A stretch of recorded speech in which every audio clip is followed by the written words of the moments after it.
604 Talk 1073 FM, WBRP, mornings with Brian Haldane, off and running. Brian here with you. JP producing, starting you off at 52 degrees in downtown Baton Rouge as we broadcast live from the 180 Pros studio. 180 Pros, not your IT provider, your IT partner. All right, we got a holiday week, y'all. It's should be a little bit lighter on the roadways out there. Some change ups within the lineup. Just, people taking time off.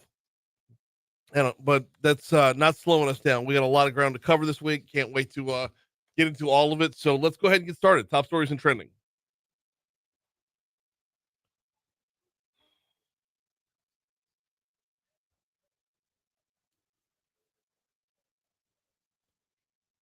Number 5. Early Saturday morning around 3:47 a.m., shots were fired on St. Gerard Avenue.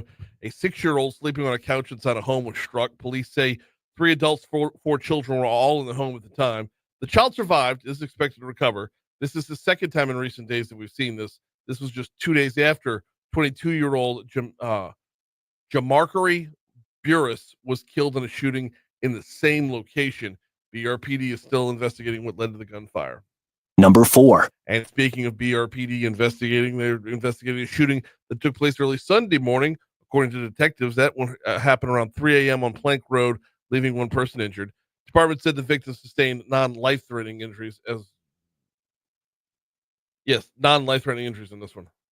Number 3. LSU's new traffic camera enforcement system has issued 731 parking citations since August. This is according to the university. The cameras, hidden in gray bollards around campus, automatically ticket drivers who stop in restricted areas. Number 2. So I guess it wasn't officially official till last Friday. The LSU Board of Supervisors had their meeting last Friday, discussed former LSU head coach Brian Kelly's contract, and after a brief executive session, they voted to review and, if appropriate, send Brian Kelly written notice of termination. So, yeah, he's finally fired. Number 1. As this is Thanksgiving week, you expect the roads to be a lot lighter. No school all week this week. A lot of folks have time off from work as well. That being said, though, traffic patterns will be different, as Thanksgiving week also means the eventual culmination with Black Friday. So a lot of shoppers out there, a lot of travelers out there. This is one of the busier travel weeks of the year as well.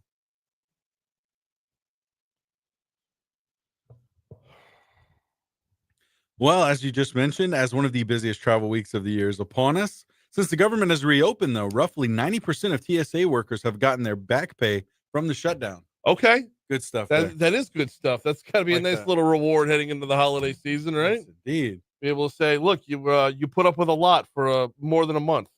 So back pay is a good thing. Yes, indeed. Yeah, good to see it. I like that. Oh. And keeping it with Thanksgiving holidays here, turkey and stuffing mix are cheaper this year, but according to the American Farm Bureau, everything else on your Thanksgiving grocery list will cost you more than it did last year. So, yeah, we're going to have more on this coming up at 6:35. Our news partners at Louisiana Radio Network caught up with Avery Davidson from the Louisiana Farm Bureau. So we'll dive in a little bit deeper. Looking forward to it. Hey, the Oscars are getting a brand new category for the first time in more than 20 years. The Academy announced that the 2026 ceremony will include an award for achievement in casting. Achievement in casting? Okay, so casting directors are kind of getting the nod here? Or okay. What are we seeing? I guess. Yeah. It's who can find somebody that looks like somebody else? That's... Yeah. All right. I mean, okay. Yeah. This is a fascinating category. Because the Oscars weren't long enough as it was. All right. I just assumed they gave out awards for that already, but it just wasn't part of the broadcast. They got so many awards that aren't part of the already 3-hour-long broadcast. The already super self-indulgent broadcast. It's just, not everything has to be on the air. It doesn't. This is one of those ones that can, either happen during commercial or maybe, as part of the pre-party. I don't know. Yeah, maybe so. Maybe My goodness. Something. Well, broadcasting live from the 180 Pros studio. 180pros.com is their website. 180pros.com, where you're going to find them online. If you want to call them, you could do that because they're local. 225-330-2200 is their phone number. Like we like to say, 180 Pros, not your IT provider, your IT partner. whether you're talking about your network and networking, whether you're talking about cybersecurity, whether you're talking about just keeping all the computers up and running so business can get done, 180 Pros bases their success off of your success. They've got simplified billing. They've got same day response time. They've got so many things that so many others don't offer on top of being, on the cutting edge of all the tech. Learn more at 180pros.com. 180 Pros, your IT partner.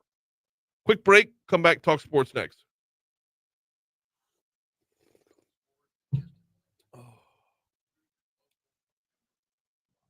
Mm-hmm.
612 Talk 1073 FM WBRP. Mornings with Brian Haldane rolling right along. We're running early this morning. Okay. All right. I'm here for it. We got a lot of ground to cover. So let's dig in. On the sports front, we're going to go ahead and start off with yesterday. This is how we do this during LSU's football season. Our next segment will be dedicated to highlights from the LSU game. Spoiler alert. They're all on defense. Not really. There's one touchdown as well. But defensively, LSU looked great on Saturday. Offensively, no. Speaking of offense that was stagnant, New Orleans Saints yesterday. I say they were stagnant, but I'm looking at the box score, and the Saints did move the football. Tyler Shuck was 30 of 43 for 243 yards. And then it was the ground game that was kind of stagnant. But if you watch the game, there were series where they would hand the ball off repeatedly, advance the ball 4 or 5 yards per carry, and look really, really good in stints. And then, of course, would, fall short elsewhere. Saints took on the Falcons yesterday. They end up losing 24-10 to the Dirty Birds. A you knew going in that this entire season was just going to be doo-doo because that's the way the Saints roster is this year. Rebuilding year for sure, and testing the waters to see who's going to be around beyond this year. I can tell you after yesterday, Tyler Shuck, he's the guy now. It's like after seeing Spencer Rattler and seeing Shuck, the game moves slower for Shuck. Rattler looks like it's a constant fire drill. So between those two, I'm happy at quarterback position. When you tell me, quarterback, you want a better touchdown to interception ratio for sure. We still have a small sample size, but when your quarterback is 30 of 43 for 243 yards, that's not terrible, right? It's not horrible. Devin Neal at running back, liking what I'm seeing there. Alvin Kamara got hurt yesterday, by the way. Alvin Kamara had 3 carries for 11 yards, did get hurt. Neal had 7 carries for 18 yards, which doesn't sound good, but he was stuffed up in the backfield behind a makeshift offensive line that I'm pretty sure included JP. So you played yesterday for the Saints. Oh, come on. Yeah, no, you did. You were starting a guard yesterday for the Saints. Okay. Like that's how makeshift their offensive line is. So it's difficult to gauge what a running back looks like when he's behind, just basically Swiss cheese in front of him. One thing that I did take away from yesterday's game that I really, really, really liked, and that was the dome. Dome field advantage has not been a thing in recent years. And yesterday's crowd was lit. Yesterday's crowd sounded really good through the television set, well into the ball game. I mean, Atlanta was up 16-7 at half, and midway through the third quarter, that the Who Dat Nation was still as loud and proud as they could have been. So, those were my 3 takeaways. Happy with Shuck, happy with Neal, happy with the Who Dats. Not happy with the final score though. 24-10, your final. Saints moved to 2-9 on the season. They are going to get a top 3 pick when it's all said and done. Next up, they're at Miami. So, hitting the road, be at Miami, at Tampa, and then come home to take on the Panthers, take on the Jets, at the Titans, and then at the Falcons to conclude the season. 2-9 right now. They could probably get up to 6 wins, 5 wins. We'll call it 5 before the season's over with. Home against the Panthers, home against the Jets. I would count those 2 for sure. And then at the Titans, sounds like another winner. So Saints probably looking at 5 wins on the year, and that's should still keep you in that top 3, top 4 pick range. All right, moving over to, I don't have a clock, by the way. I don't know what those alerts are that are on my big screen, so hopefully I have time for this. LSU basketball, men's basketball, was added on Friday night and really looked good, y'all. 99-73, the final score there. This is a team, this LSU team could shoot. They had Omaha in the Maravich Assembly Center, the Omaha Mavericks in the Maravich Assembly Center. LSU won both halves. They won the first half by 13, won the second half by 13 as well. 50-37, your score at halftime. And then, of course, 99-73, your final score there. For LSU, they were led in points by Max McKinnon. He continues to shine. 3 other Tigers were in, check that. 4 other Tigers were in double figures. Mike Nwoko had 14. DJ Thomas had 15. Jalen Reed had 11. PJ Carter had 12. So you're getting multiple Tigers scoring on a more regular basis. Shooting wise, they were 52% from the floor. So things are looking decent for this LSU basketball team. It's hard to gauge what they're going to look like when they get to conference play. But as it stands right now on the non-conference slate, they're holding their own and excelling just a little bit. This LSU men's team, I believe, doesn't play again until Friday. It's Friday late, if I'm not mistaken. They're taking on Drake, 8:30 Friday night. LSU women play on Friday as well, about an hour and a half before that. So, men's basketball is on the upswing, to be sure. They've you can only win the games that are in front of you, and so far they are 5-0, winning the games that are in front of them. Their real test is going to start coming within the next couple weeks. After Drake, they're going to have Boston College. After Boston College, they're going to have Texas Tech. Texas Tech is number 15 in the country. Then they'll have SMU. Then they'll lighten up a little bit with some Southeastern Prairie View. Ooh, going to be playing Southern Miss over the Christmas holidays. Looking forward to that. So, LSU men, they're a product worth watching, to be sure. All right, we're coming up on 620 at Talk 107.3 FM. We'll take a quick break, check the Fox Business Report. I'll get you a look at traffic. Then we'll dive in on LSU football after this on Talk 107.3.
Um,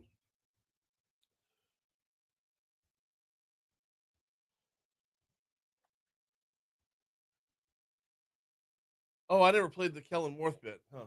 Okay. I'll do that first. And then 2.1,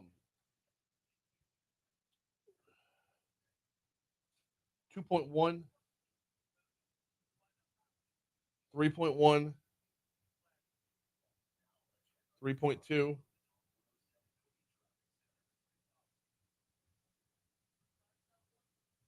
and 4.5.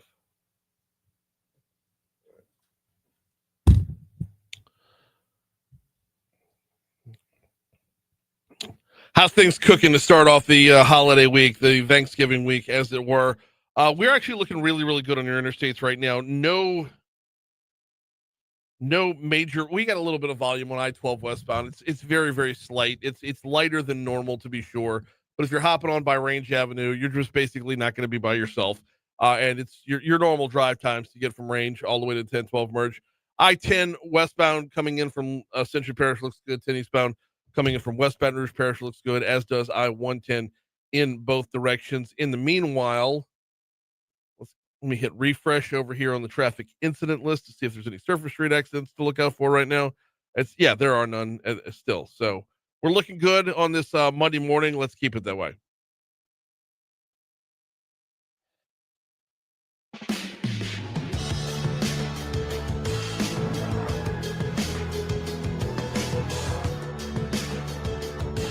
$6:23. About to roll over to 6:24. Talk 107.3 FM WBRP. Mornings with Brian Haldane, rolling right along. Yeah, JP, I was in the last segment there. I was like, we're running a full minute like early, and I couldn't figure out why. Well, it's because we had sound from Kellen Moore after the Saints lost, and I just blew right past it on the rundown. It's all good. All right, here's Saints head coach Kellen Moore talking about the loss to the Falcons. Oh no. Felt like there was some carryover from the Carolina game through the bye week. Felt like it was a good week, and we didn't come out and get this one done. Credit to those guys. Those guys coached better, played better, and hopefully executed better than us today. And so, frustrating game. All three phases kind of have different opportunities that obviously we missed. And it's going to be a big opportunity for us to respond the right way and stick together and keep battling. Groupie up to eight misses now. Do you still have faith in him as a starting kicker going forward? Yeah, it's a frustrating one. Obviously, I think the biggest and most important thing is we got to go through this whole process to understand how this happened today. He missed a couple, and it's unfortunate because there's been a lot of good, but we'll have to evaluate that and just get a better feel for how that process went down today. What's the precedent that you'd rather set in that situation in terms of whether it be patience or at least for trying somebody else out and kind of sending the message that there's a point? Yeah, we'll just evaluate that as we go. Obviously, it's an important thing. We'll have to evaluate first. Really dig into what happened today, as far as let's communicate at a high level. Let's go through that process, understand how the outcomes occurred, and then we'll obviously evaluate, and there'll be another day to continue to discuss that. All right, I didn't even get into the Blake Groupie stuff with the 2 missed field goals, and not just the 2 missed field goals, but the 2 missed field goals causing a change in the way plays were called on 4th down. It wasn't just the 2 missed field goals; it was the 2 missed field goals causing you to go for it, probably in a scenario where you weren't going to go for it. Blake Groupie was a big factor in yesterday's loss, to be sure, and you could see it on Kellen Moore's face. His face on that second miss yesterday by Groupie, the Saints place kicker, on that second miss, you can see it on Kellen Moore's face. He's like mentally just done with him. We'll see how it plays out. All right, we'll pivot over to LSU here right after I tell you about the folks over at Breck. Breck.org is their home base. Thanksgiving week is here. If you're looking ahead to Christmas time, what are you doing with the kiddos over Christmas? Breck's got camps for you. Breck's got a ton of really, really, really good camps.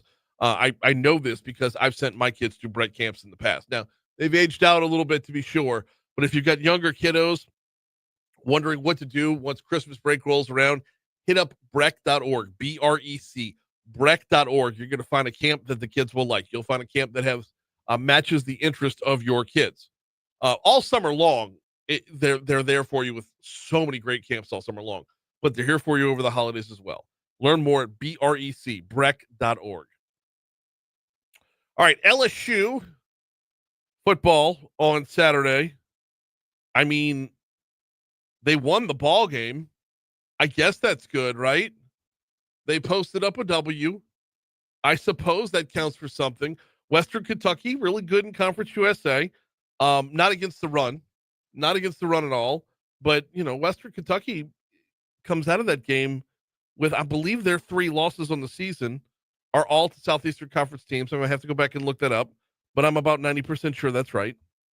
So if you're LSU, you didn't lose to a full-on slouch, but you did only score 13 points against the Conference USA team. Thank God for the defense, huh? Thank God for LSU's defense really stepping up throughout and making sure that Western Kentucky was just completely stifled on offense. We'll get to a whole bunch of defensive highlights in just a second. Let's start off with the only offensive highlight we have, and that was a touchdown from when Michael Van Buren, remember, Trey'Dez Green is on the same team as him. Ball on the far side hash as they attack towards the south end zone. Jawan Johnson, the running back. 2 receivers right, including Green in the slot. Looking to throw. Van Buren on the slant. Gets it to Green. Green falls into the end zone. Touchdown. Fighting Tigers. An 11-yard strike to Trey'Dez Green. It looked good. It looked good. And Michael Van Buren had a few highlights every here and there. For Frank Wilson, back when he took over as interim, came out and said, we're going to commit to running the football. They did not. They did not commit to running the football. In fact, Jacob Hester was taking note of this. He was, by the way, that's Chris Blair on the call in the highlight you just heard. He's the play-by-play guy for LSU. Hester does color commentary. And Hester noted there were 20 straight plays in the third quarter, 20 straight plays in the third into the fourth, where a running back did not get a carry. In fact, from 13 minutes and 29 seconds left in the third quarter until 14:09 in the fourth, a running back did not get a carry. So essentially, you went a quarter of the game without handing the ball off. Terrible. Like I said, thank God for the defense. For Rodney Tisdale. Fakes the screen. Here comes pressure backside. He'll be planted down at the 2-yard line by DJ Pickett. Well, let's just say his name again. Wow. That's how you get pressure on an air raid. Yep. Tisdale looked to his right, trying to maybe fake or go with the screen pass, and he never felt DJ Pickett right behind him, who hit him right in the back numbers and put him down at the 2-yard line. Pickett was coming off of a great play 2 plays before that. That's why he said, let's just say his name again. And that wouldn't be the last time they say his name. Tisdale with a single back to his right, takes the shotgun snap, looking downfield. Pressure comes late, and a dying Quill after the ball is now tipped and then intercepted. LSU has it at the 23-yard line. DJ Pickett takes it on, as that one just a dying shot after Tisdale released it. Now he got some pushing and shoving after the play between the Hilltoppers and Tigers, but it will be a massive takeaway for this LSU defense. I'm keeping one eye on the clock, JP. We're going to stay on time for sure. In fact, we got to get out now. Here's news.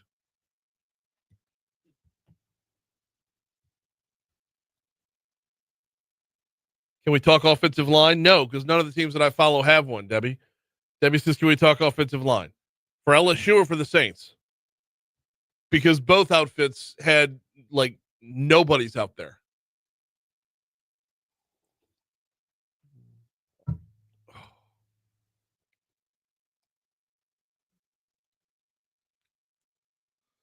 All right, we'll do Kiffin watch here and then move over to Thanksgiving dinner.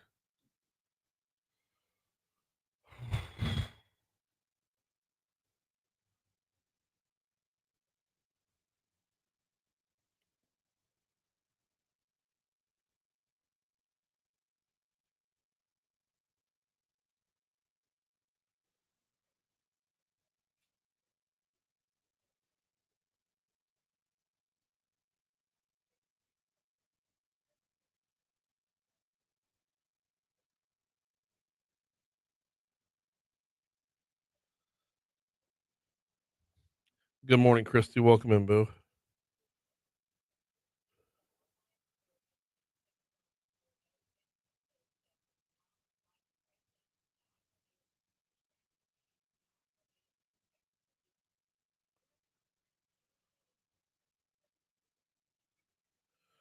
Who else is in on this holiday week? Kimberly Bryant. Good morning. Keith. Good morning.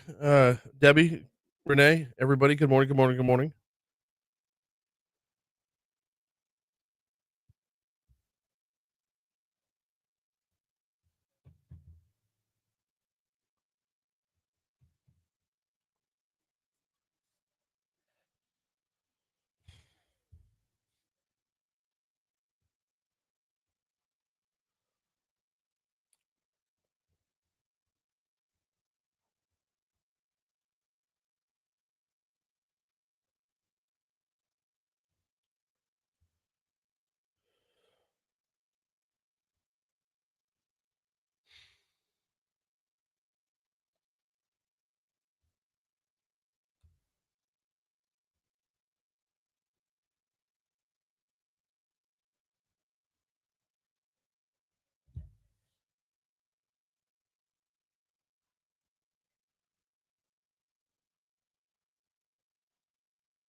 This is nothing but glare. And it doesn't look right because it doesn't wrap around the TV. No. I don't know that you could. Okay, try it, yeah. But like I can't see Talks logo on there at all. And the 180 Pros is just like little purple blips. I'm looking at it on my phone. I guess I can see 180 Pros logo on here. To me, unless it's going to be the entire wall, I don't know.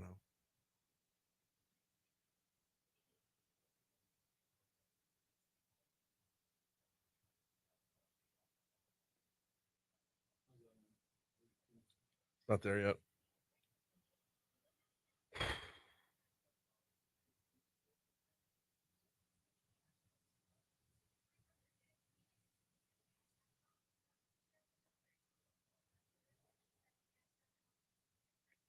Well, you see how the TV's on an angle? There's a thin line of black in between the TV and the there's a thin line of that curtain in between the TV and the step and repeat. It just it. I don't.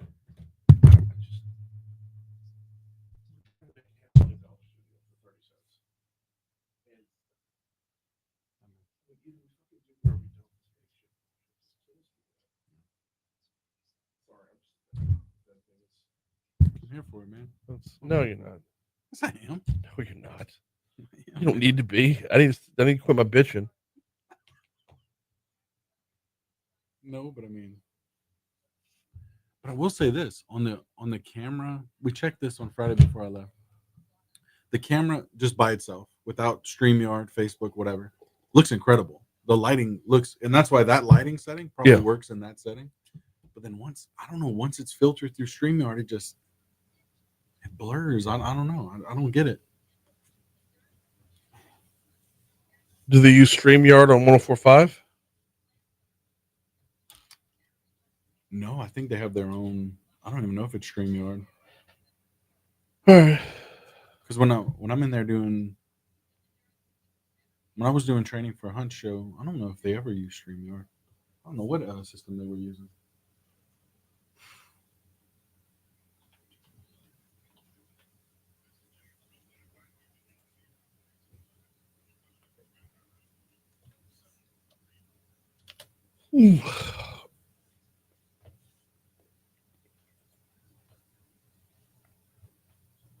Renee says it looks weird. Oh. Yeah, I'm with you. Yeah.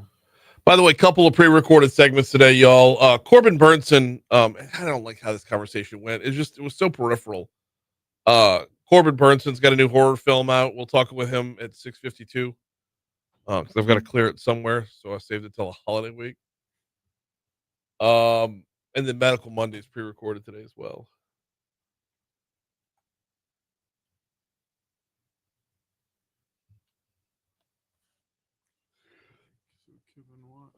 You want the intro, right? They open? Yeah, in a minute.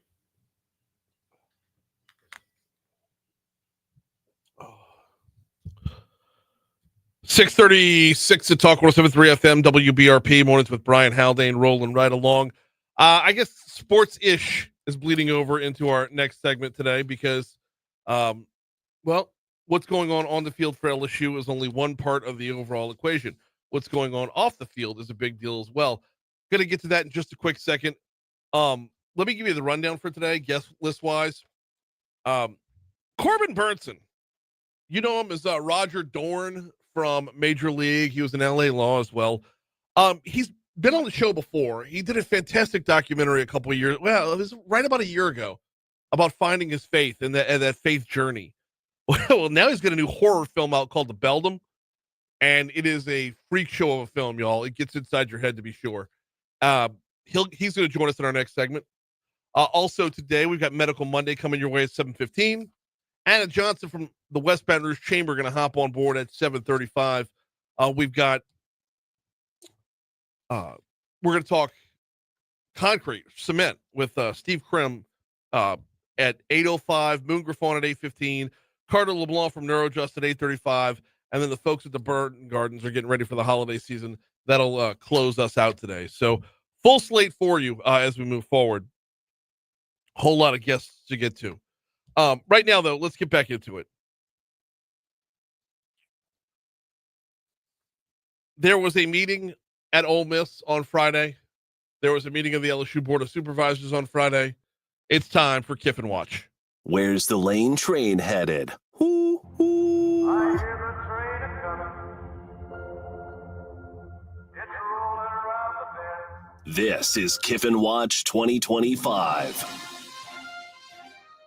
All right, Ole Miss sat down or Ole Miss's athletic director, and I believe Chancellor sat down with Lane Kiffin on Friday. They had the meeting. They come out of the meeting with an announcement about Kiffin's future at the university. They said they will make everything formal this coming Saturday, one day after Friday's Egg Bowl matchup. The Egg Bowl, of course, is Ole Miss versus Mississippi State. Later that night, reports surfaced that LSU was working to finalize a $90 million offer for Kiffin to lure him to Baton Rouge, with the full blessing of the governor. Oh, by the way, those two developments, well, they've got fans a little bit fired up. Our news partners, the Louisiana Radio Network, got a little man on the street action going. If you go to our website, if you feel generous, go Is it ahead. cut We'll 13? distribute it accordingly. That is not cut 13. All right. Well, let's try one more before we bail on this. Back to the report from Louisiana Radio Network saying one fan said he can read between the lines of Ole Miss's statement interpreting that as meaning the Egg Bowl will be Kiffin's last game with the Rebels. 14. I think if this game is a blowout either way, you immediately circle that team that pulled off the blowout to make a good run into the playoffs. I like the Patriots in this one. That's not even close. All right. We'll bail on that one. Let's get back into what is actually on the table here. Ross Dellinger over at Yahoo Sports has been doing a good job of this. Almost as good of a job as our own Louisiana Sports.net has been doing. But we're going to lean on Ross for this particular one, as he puts up at Yahoo Sports. LSU officials are mobilizing around a heightened pursuit of Lane Kiffin. University executives and athletic administrators are finalizing terms of a multi-million-dollar contract proposal and seeking commitment from the Ole Miss coach basically by the end of this week. Now, as far as the details of it are concerned, that we're going to move over to LouisianaSports.net, because that $90 million number has stuck out a good bit, as has 7 years on the contract stuck out as well. Pulling up this particular story. Nope, they've moved on to Saint stuff.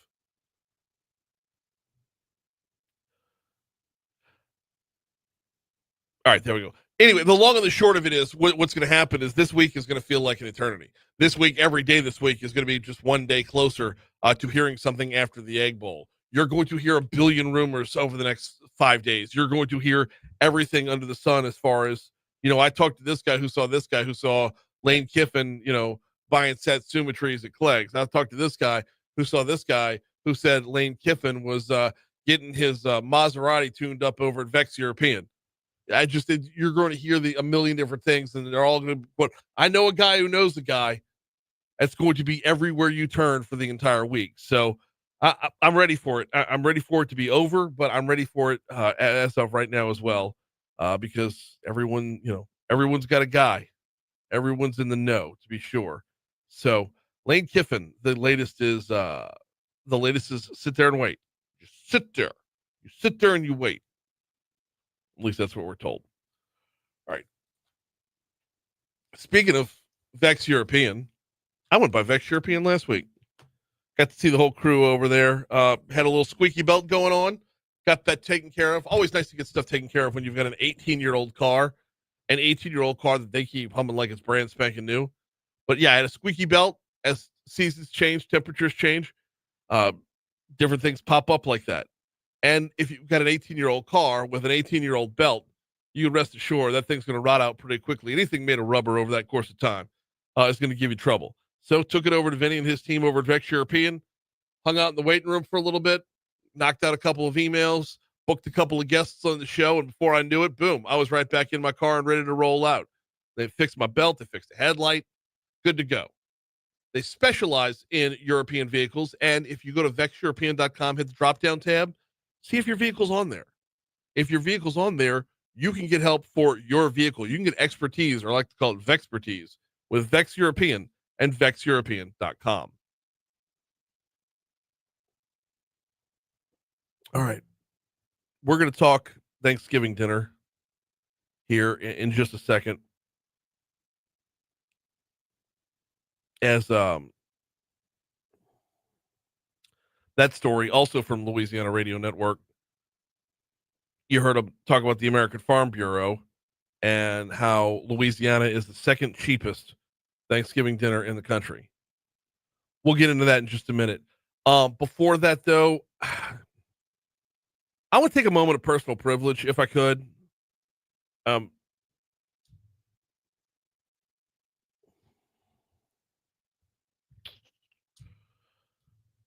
bear with me, y'all. Felt like I lost a family member over the weekend. WBRZ reported it. It was all over social media.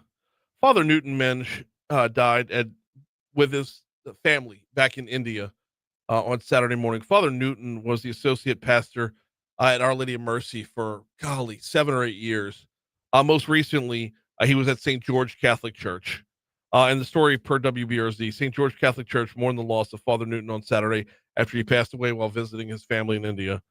Father Newton served the people of the Diocese of Baton Rouge in several parishes, including Our Lady of Mercy.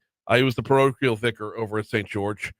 Newton passed away following a brief illness on the feast of St. Cecilia, patron saint of music and musicians.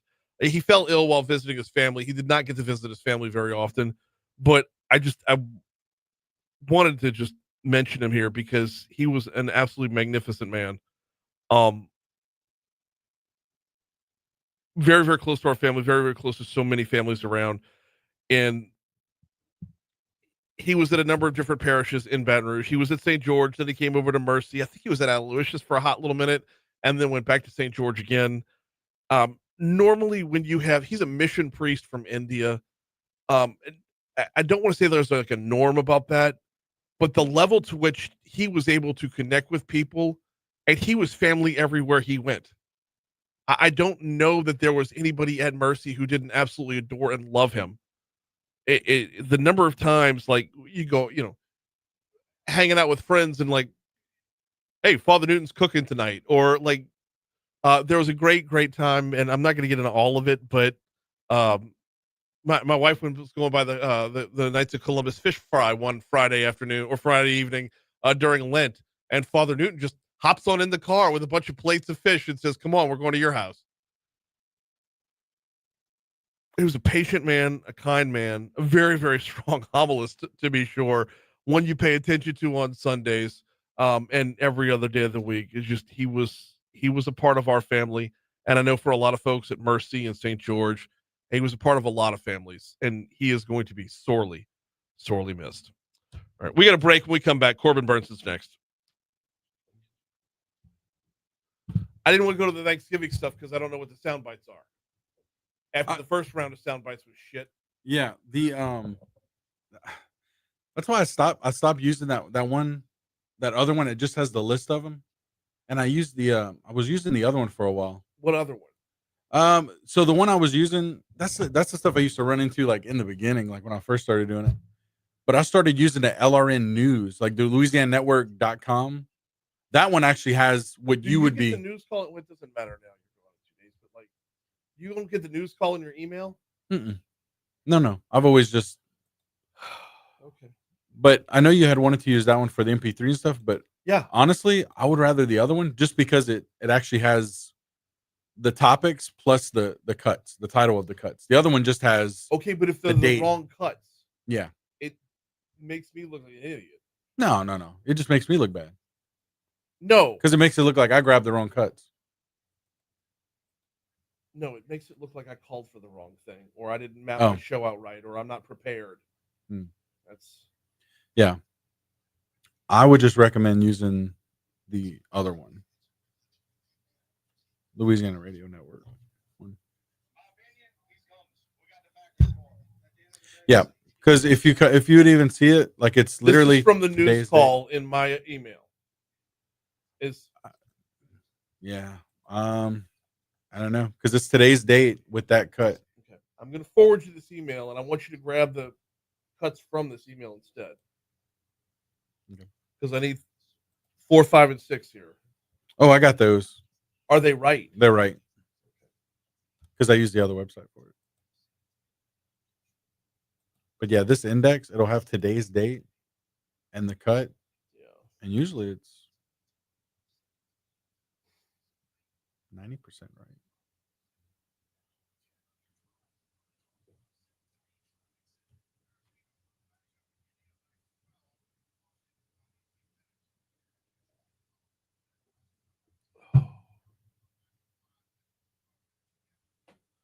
What's a turkey trot?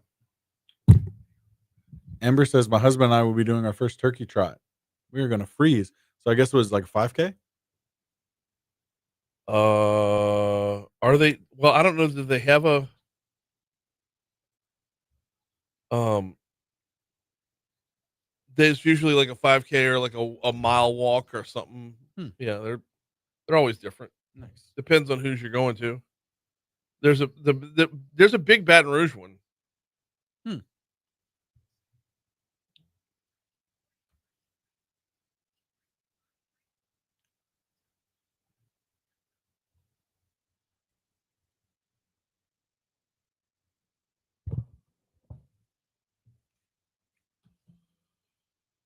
All right, guys, I'm gonna get up and walk around while Corbin Bernsen's on with his new film, The Beldam.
My wife texted me. She said that was a sweet tribute. I left out the part about having he had a bunch of stacks of plates of fish and a bottle of tequila. Time to turn our attention to film. Time to turn our attention to a little bit of horror, and time to welcome aboard Corbin Bernsen. How are you, sir? I am doing wonderfully. How are you doing? I'm a little bit disturbed after the Beldam, man. Tell me all about it. Well, you tell me. You were disturbed, right? Yeah. It's a wonderful. Yeah, every now and then, an interesting. We stick it in the genre of horror simply because that's where it would have been at Blockbuster. But a thriller, psychological thriller, like The Beldam comes along. It's sort of out of the school of Hitchcock, if you will. And this wonderful script came along. It wasn't really a gymnastic performance by me, or the requirements of the role, because it really is a lot about womanhood, folklore. But I just felt there was such a strong script. And even though my part was limited, if you will, and very quiet, which is, by the way, not bad because you don't have to stay up at night memorizing tons of dialogue. It's just a wonderful, wonderful script, psychological horror, and with a nice twist at the end that also says something about, as I get older, looking the way we look at life and pieces we might be missing along the way about when we age and what happens to our mind. It came along and I was free and I said, why not? Let's go. I'm going to go to Oklahoma and make a movie. Hey, actually, you're walking us right up to where I wanted to go next, and that's working outside of Hollywood. Because here in Louisiana, we have a bit of a film industry ourselves, and I always like to pick the brains of those who, we've known forever, and getting outside of Hollywood, stretching out, going to, be on location. Talk to me a little bit about working when you're, away from home. Well, today more than often you're away, but a lot of times when you're away and you're in a smaller town somewhere, we were in Oklahoma, we weren't in Oklahoma City. You're outside. I think you sort of grab that indie vibe a bit. You know, a lot of indie films, I don't want to say smaller because that's a wrong word, but indie films are shot in places where you would normally never go. I really not shot too much down your way. I'd love to go there more, and I think obviously it's a really fertile ground for some horror movies down there.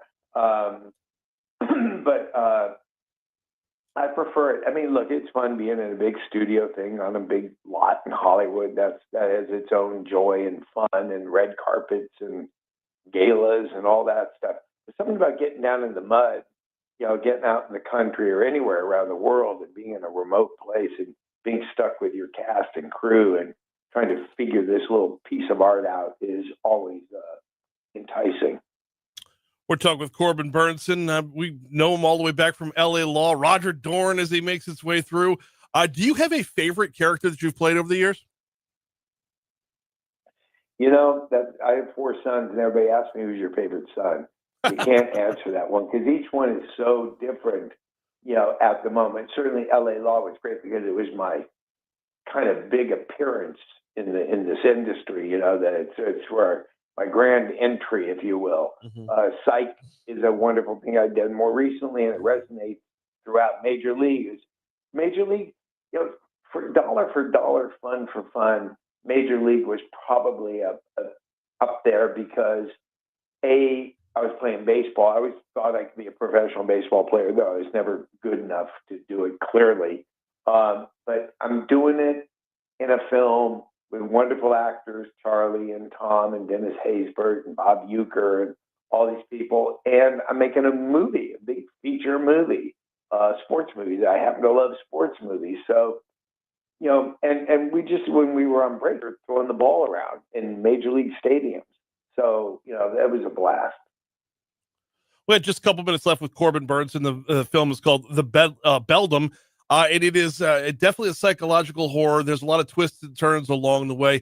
Your message to those who are going to see this, for those who are going to take this movie in, I mean, it's kind of a be prepared for everything. Yeah, it is be prepared. Don't, you know, there's plenty of, you know, as I call it, you know, spooky moments, jumping out of corners to scare you out of your seat. But if you just listen to the music and let it take you in and take you on this journey of what this woman, wonderful actress Katie Parker, is going through with her mother, apparently, Patricia Heaton. I say apparently, there's a little hint. And going through, it's you know, it's sort of a very dark alley that's got, you know, twists and turns. You're trying to find your way out of the darkness. And if you let that be the ride, it's not a big, you know, drums beating loud, driving you forward. It's just sort of a thing that pulls you in. And when you're done with it, you go, okay. And it's psychologically, it makes its imprint. But it's more about a thing about just, it's I call it almost like a meditative horror film. And you really got to sort of, you don't have to pay attention. It doesn't mean it's not scary. It's funny when you talk about a film like this, you're scared because you might turn people off by going, it's not filled with all jumps and screams. It has all that, but it also has more, which to me, yeah, I don't know, it's my preference. You know, there's plenty of good scary movies that just make you squirm and want to keep a light on at night. There's other ones that make you think about life a little bit more, and that's this one. That is definitely where this one falls in, is you're left not just jumping, but thinking as well. What's next for you? We just completed another season of Your Friends and Neighbors, with John Hamm. I just finished a smaller part, but several episodes of a new comedy with Tracy Morgan, which was a blast, called The Fall and Rise of Reggie Dinkins. I think it's going to be on NBC. And last, I wrote and my son directed a spec pilot called Woodstockers, about 2 guys who went to Woodstock and never left. And sort of a dark comedy about, I don't know, Bill and Ted at 70 odd years old. And we're trying to get that sold right now. So, you know, I keep my hands busy in the world that, you know, just strictly pays bills. And and other people do the heavy lifting, and then I also do this other stuff that is sort of tapping into my creative needs at this point in life. You are a busy man. In fact, I know you got to get your next stop real quick. I appreciate you carving out a couple minutes for me this morning. Corbin Bernsen, thank you so much. Thank you so much.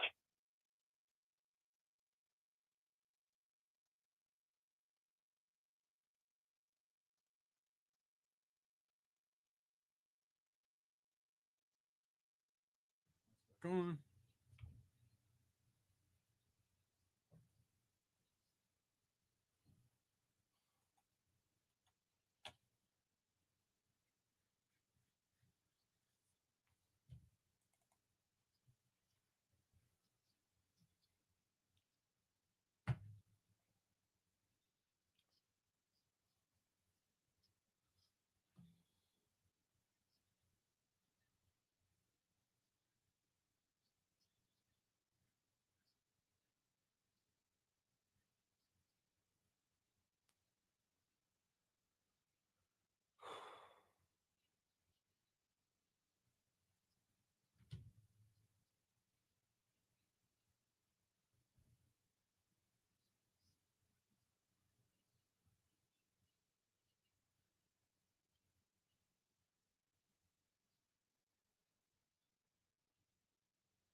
What's up? What you say, Rich? I'm golden. Yeah, couldn't be more tired.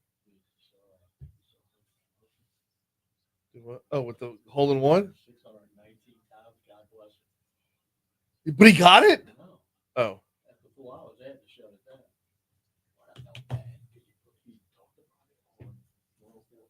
Yeah.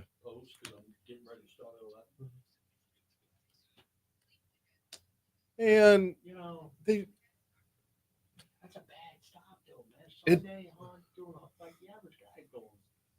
while this Giving away a car.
7:05, Talk 107.3 FM, WBRP. Mornings with Brian Haldane, rolling right along. Hour 2 coming your way right now.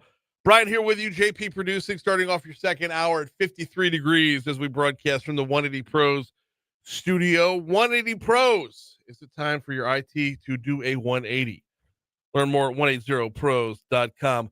We have got a busy hour for you this hour. We've got Medical Monday coming up on our next segment. Anna Johnson from the West Baton Rouge Chamber.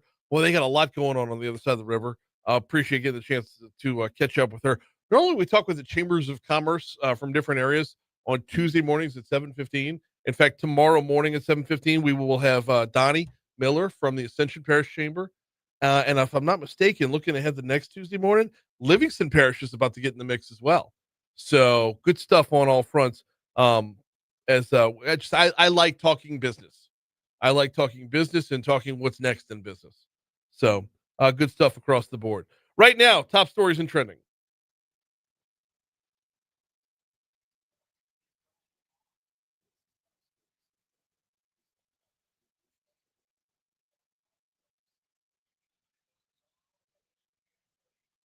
Number 5. Actually starts us off with a forecast for number 5. Yes, we have a high of 82 degrees today. We also have a 40% chance of rain today. But I'm not talking about today's forecast. I'm talking about later on in the week. Did you look ahead to Thanksgiving yet? Yeah, I know most people map out about their travel and not necessarily Thanksgiving Day itself. But on Thanksgiving Day, our high is only 63 and the overnight low gets down to 38. So if you partake in Black Friday shopping, the high on Friday will be 62 with an overnight low of 44. It's actually going to feel like, the holidays are just around the corner. So a little good news on the Thanksgiving forecast front. Number 4. Early Saturday morning around 3:47 a.m., shots were fired on St. Gerard Avenue. A 6-year-old sleeping on a couch inside a home was struck. Police say 3 adults, 4 children were inside at the time. The child survived, is expected to recover. Now, this is the second time in recent days that we've seen this. This was just 2 days after 22-year-old Jamarkari Burris was killed in a shooting at the same location. BRPD is investigating what led to the gunfire. Number 3. BRPD is also investigating a shooting that took place early Sunday morning. According to detectives, this one's around 3 a.m. on Plank Road. It left one person injured. The department said how about the victim? They said the victim sustained non-life-threatening injuries. Number 2. LSU's new traffic camera enforcement system has issued 731 parking citations since August, according to the university. The cameras, hidden in gray bollards around campus, automatically ticket drivers who stop in restricted areas. Number 1. I guess it wasn't officially official till last Friday. LSU Board of Supervisors had their meeting, talked about Brian Kelly's contract, and finally sent out an actual notice of termination. So he gone.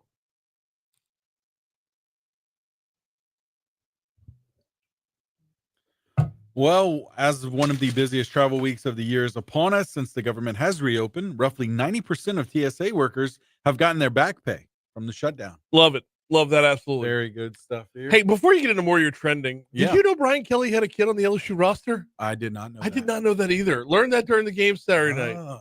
Actually, I learned it watching highlights after the game Saturday night. As like he was wearing a t-shirt under his jersey said BK forever or something to that effect. Okay. Awkward. A little bit. Awkward. And that's never been mentioned before? Multi-levels of awkward. Families coming to town and we're like, hey. Not just coming to town, like on the roster. Right. Well, that's what I mean. And like, never even realized. It was senior night. I mean, like. Wow. Kind of kept that. Kind of flew under the radar with that. I'll bet. Yeah. I'll bet. All this talk, he's like, I'm not going to say I'm his kid. Yeah. I'm going to lay low. Yeah. But, right. I don't have a buyout. Right. Oof. Hey, turkey and stuffing mix are cheaper this year, but according to the American Farm Bureau, everything else in your Thanksgiving grocery list, or everything on your Thanksgiving grocery list, rather, will cost you more than it did last year. Okay. So when you're talking about, and by the way, we're second in the nation as far as where you're going to find the cheapest Thanksgiving dinner. Okay. Our news partners at Louisiana Radio Network had that story. They talked to Avery Davis. I'm going to reach out to Avery. I need to reach out to Avery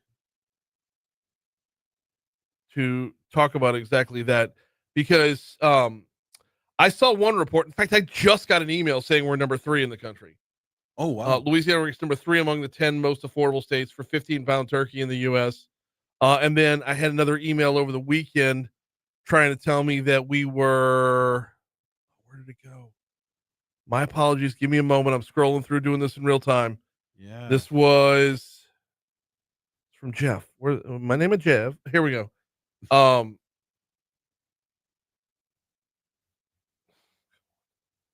Don't care about Marjorie Taylor Greene. Give me this. There we go. Holiday stress. Okay, fine. I don't have it. Are we talking overall price? Yeah. Because it looks like the overall price is about 13% higher. Okay. Than the Bureau's classic meal. But okay, so here's what I'm curious about though. Yeah. And this is where I wanted to go in the last hour, and I want to put this question up on our Facebook live feed for those that watch us, the glorified crew, as it were. The glorified crew and everybody else who wants to chime in. Can you really gauge if a Louisiana Thanksgiving is cheaper or more expensive than someone else's Thanksgiving? Because we have things on our Thanksgiving plates that nobody else has. It's gonna look a little different. Right. Like everybody else is gonna have like, oh, stovetop, awesome. We're gonna have oyster dressing, right? There you go. I don't, sure, everybody's got the cranberry sauce. Fantastic. That's wonderful. Sure. But point me to somebody else who's got stuffed melitons, right? Yeah, it's going to vary for sure. Right? We've got different, we do it different down here. So I don't know you can gauge properly like what we do versus. So here's what I want to know. What true Louisiana dish is on your Thanksgiving table on Thursday? Post it up on Facebook Live. Yeah, there we go. Well, the Oscars are getting a brand new category for the first time in more than 20 years. The Academy announced that the 2026 ceremony will include an award for achievement in casting. Whatever. So I guess casting directors will get their nod in the ceremony. And you mentioned last hour, so a lot of the awards are not handed out on screen. Right. So will this be, I guess I'm hoping right? this is will one be featured. When this award is being given out, we need to be seeing a commercial. We need to go to break, give out the casting award. How do you casting? Your whole job is, you know who you look like? That's it. That's your whole job. You kind of look like, and then fill in the blank. Right. That's it. Be cool to see who would hand out that award. Yeah. See like a. Well, it's gonna be one of the actors. I mean, I know. You think they would make light of it? With Make a joke, maybe? No. I think they take this very serious. Stuff too seriously. Yes. Yeah. Just all dug in. Yeah, man. Someone like Anthony Hopkins presenting this award. Right. As prestigious as Anthony Hopkins is. Well, that's great casting right there. Him and Silence of the Lambs. There you go. Yeah. There you go. Might be on to something here. I'm not. We're laughing. Very much not. This might be something. Was that all of them? Was that all the trendings? That was it. That was it for the trendings today? Oh, yeah. Give me just a second to tell you about Landmark Bank before we take our break. LandmarkBankLA.com is their website.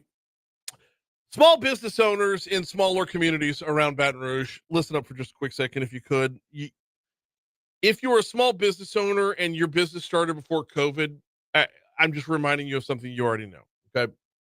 Having a banker is of the utmost importance.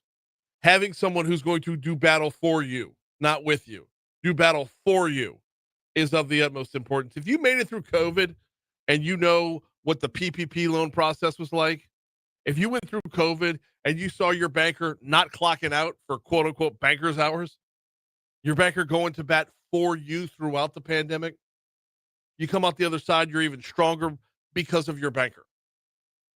This is why having a local bank, a community bank, is important. Landmark Bank was founded in 1897 as a community bank, and here in 2025, about to be 2026, they remain a community bank. Want to know if there's one in your backyard? LandmarkBankLA.com. Hit the About tab. You'll see the locations there. LandmarkBankLA.com. Quick break. Medical Mondays next.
It's time for your weekly checkup. This is Medical Monday, presented by Our Lady of the Lake Health.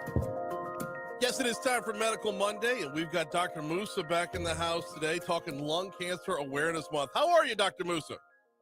I'm doing good, guys. How are y'all? Doing very well on this end. So it is Lung Cancer Awareness Month right now. Want to start off with some basics. First of all, how common is lung cancer? So lung cancer is actually the most common cancer killer in the United States. It's the third most common cancer amongst males and females in the U.S., with breast and prostate cancer being number 1 and number 2. So given that it is, despite it being just the third most common cancer, it is by far the most common cancer, leading cause of cancer death in the U.S. So third most common, give us some rough numbers about like new cases per year. So according to the CDC, each year about 209,000 new cases of lung cancer are reported in the country. It's a pretty big number, to be sure. Who's most at risk?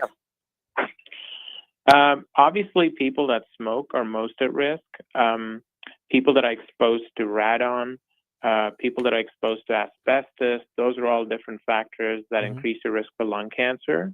If you have a family history of lung cancer, you are at increased risk of lung cancer.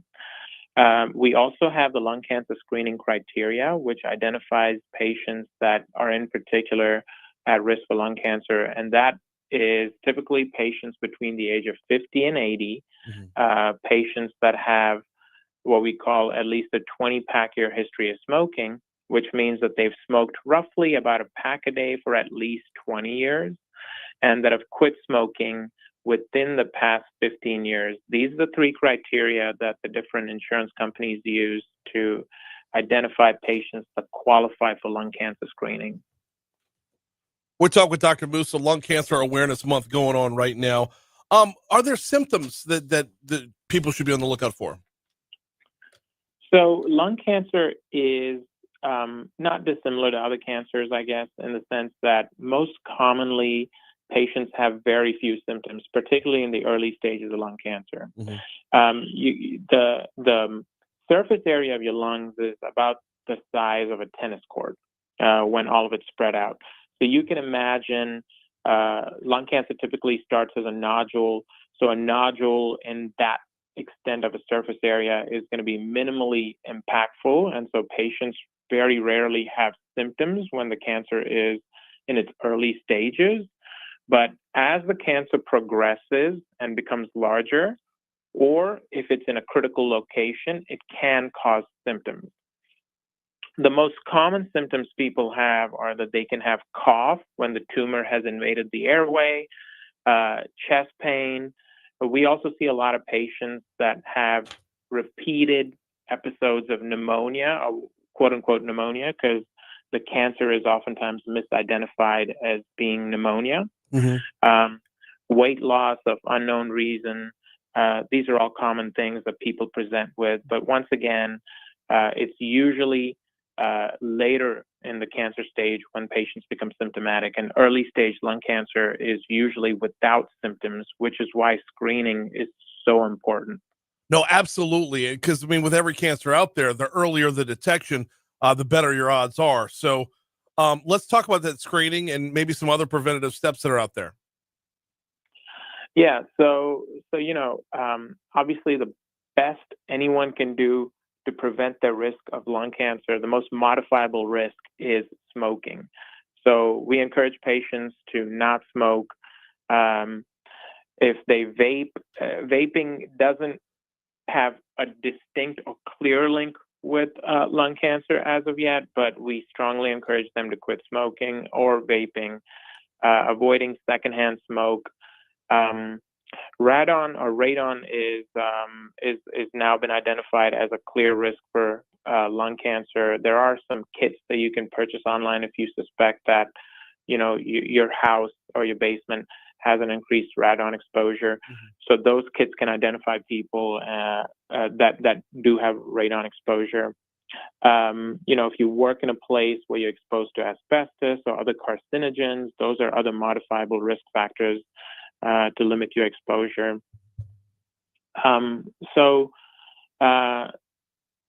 general health, general well-being, taking care of yourself, being vigilant, identifying any new changes in your body and your symptoms that you can present early.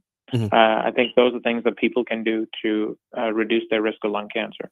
You're listening to Medical Monday, presented by the folks over at Our Lady of the Lake. Today we're talking lung cancer awareness with Dr. Moosa. All right, for those on the screening front, who needs to be first and foremost with that, and how often do they need it?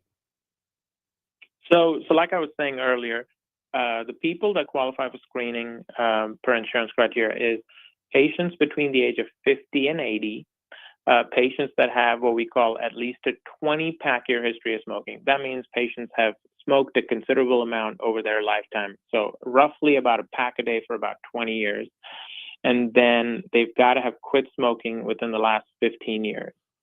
But how often would they need to be screened? Yeah, so screening typically involves a low-dose CT scan once a year. Okay. Now, if we identify some findings on there that are concerning, that typically leads to a slightly increased radiographic surveillance or like something else, like a biopsy. But typically, it's once a year. When you're in that category, the category that smoked a pack a day for 20 years, are you ever really in the clear on the back end of that? I mean, is there like a window where it would be most prevalent?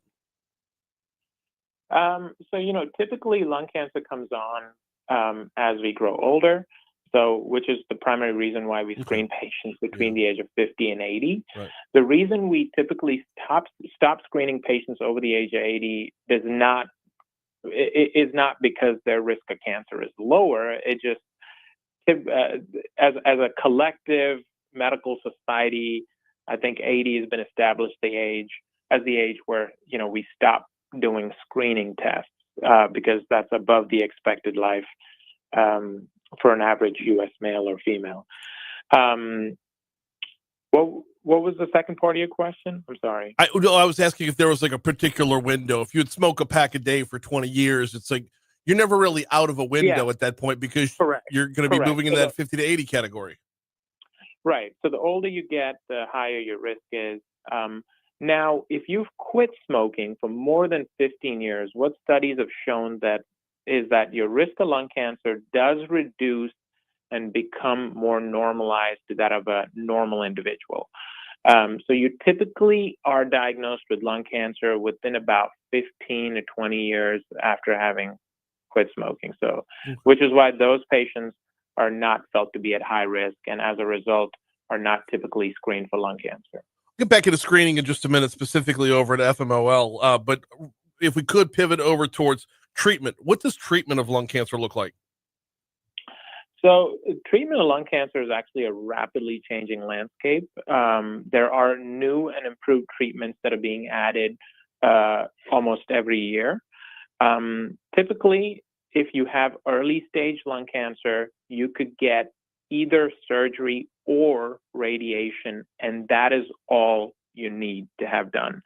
So as a part of our lung cancer screening program, almost 50% of the cancers we identify are in the stage 1, and most of those patients don't need any chemotherapy or adjunctive treatments. They typically just need radiation or surgery. Now, in the later stages of lung cancer, we do a combination of things, which includes chemotherapy, sometimes up front, followed by surgery, sometimes a combination of chemotherapy and radiation. I'm sure you've heard of immunotherapy, which has been a huge adjunctive treatment for patients with later stages of lung cancer. And it's been very effective at improving outcomes in these patients. I want to say you and I have had that conversation before, if I'm remembering right. Yeah, we definitely have, but yes. Talking lung cancer awareness with Dr. Moosa from Our Lady of the Lake. Okay, so let's get back around to what y'all do at Our Lady of the Lake when it comes to resources. Sure, the screenings are available, but let's say there's smokers out there that need a little help. Do y'all offer help on that front? Yes. So the program that, the lake has supported and we've built over the years is very comprehensive. Really, I think we support the patient from start to finish with anything lung cancer related. So in addition to lung cancer screenings, we offer smoking cessation programs. This helps patients quit smoking through counseling and sometimes a personalized plan and medication support. And then on the back end, once patients are diagnosed with lung cancer, we also offer, besides the traditional treatment modalities, we also offer symptomatic treatment in the form of palliative care, palliative medicine. So like I said, we offer the full gamut from start to finish with all aspects of lung cancer. Never get you on the phone without talking about what's new, what's the latest. Why are y'all on the cutting edge over at Our Lady of the Lake? What have you got with that the listener needs to know about that, when it comes to treatment, screening, all of it, what's the latest? Right. So we have a few new additions to our program. But let me start off, I guess, in a stepwise fashion. So one thing that I think is a huge feature of our program is we have a lung nodule monitoring software that kind of hovers over all scans performed through our emergency department and our outpatient facilities. And what the software does is it identifies any nodules that may have otherwise been overlooked. And it identifies these patients and navigates them to our program. So we can then go over these nodules, identify the more actionable lesions, and contact the patients so these potential cancers can be identified early, and the patients can have the best possible outcome. So this, like I said, is a huge feather in the hat of what the lake offers. Now, once you've identified these nodules, biopsying these nodules at the smallest stage accurately is a formidable challenge. Mm-hmm. And to that, we've just added now a cone beam machine, which supplements our robotic bronchoscopy program and allows us to biopsy these nodules very accurately at the absolute smallest size that we can get to them. So this allows us to catch cancer earlier, and in turn have better patient outcomes. Very cool stuff. We got just a minute or so left with Dr. Moosa talking lung cancer awareness over at Our Lady of the Lake. Could you dive in real quick on the what y'all do that's AI assisted that helps with screening and catching nodules sooner? Yeah, so I was alluding to it earlier, which is we do have a nodule tracking software. So the name of the software that we use is EON.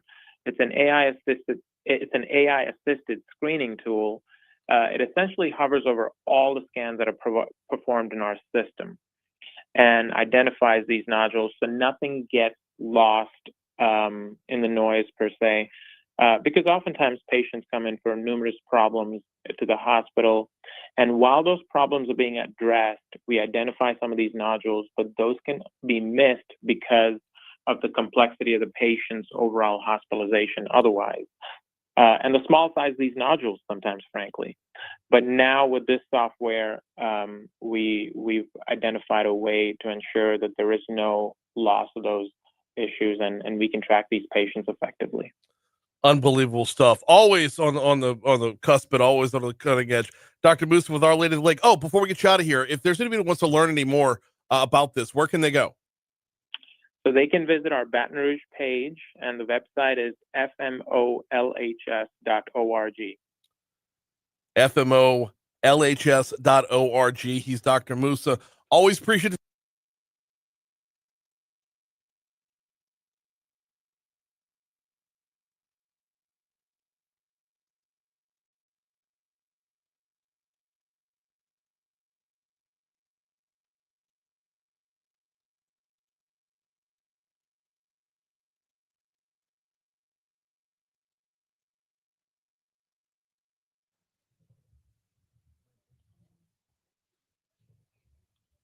Anna's number? I think she's on the phone.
Hmm.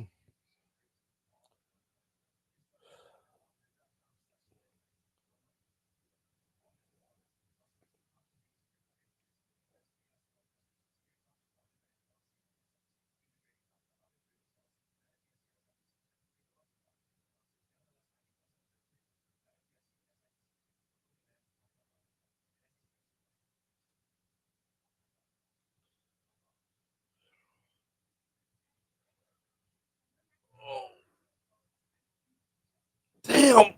Oh, bro, it's just tired. Like, ran myself ragged over the weekend and went to a friend's house for dinner last night. He made ribeyes. He cut himself so they were thick. Oh, a bunch of ribeyes and red wine, man.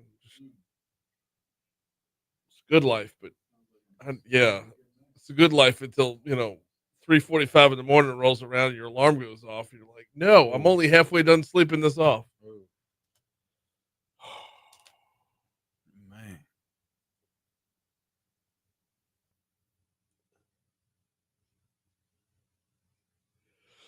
Man. Okay.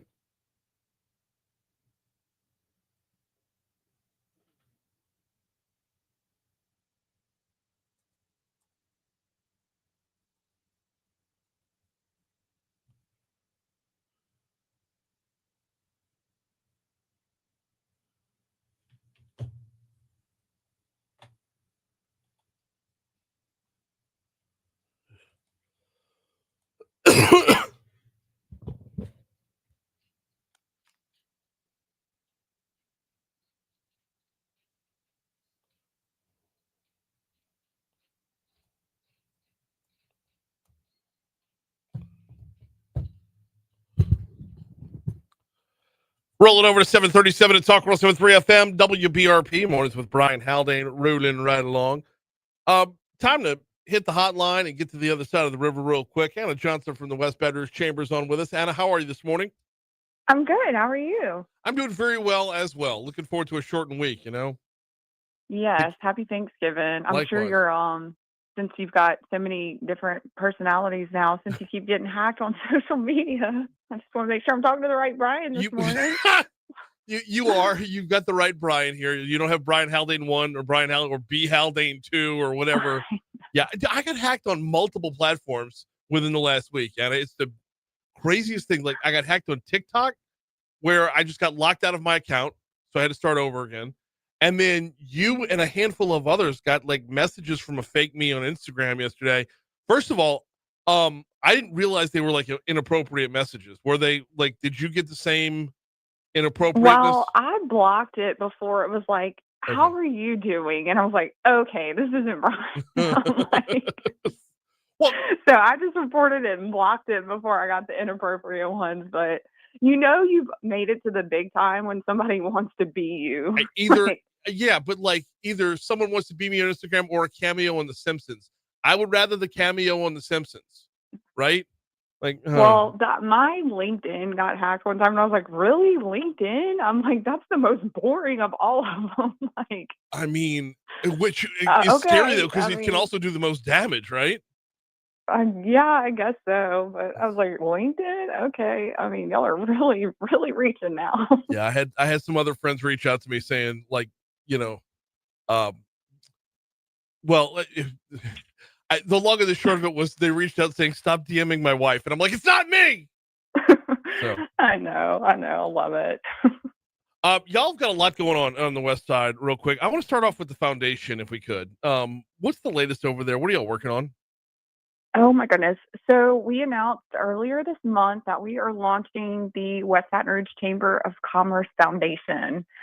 And so this is something brand new that we've kind of had in the works since probably this summer.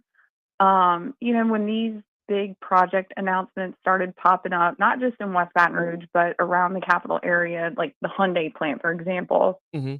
One of the reoccurring themes that we kept hearing from these companies were, we need the workforce, we need the workforce. And when you think about it, a lot of these projects are bringing in over 500 employees over the next 5 to 10 years. But a lot of these projects we don't have 1,500 welders, we don't have 1,500 process automation technicians, things like that.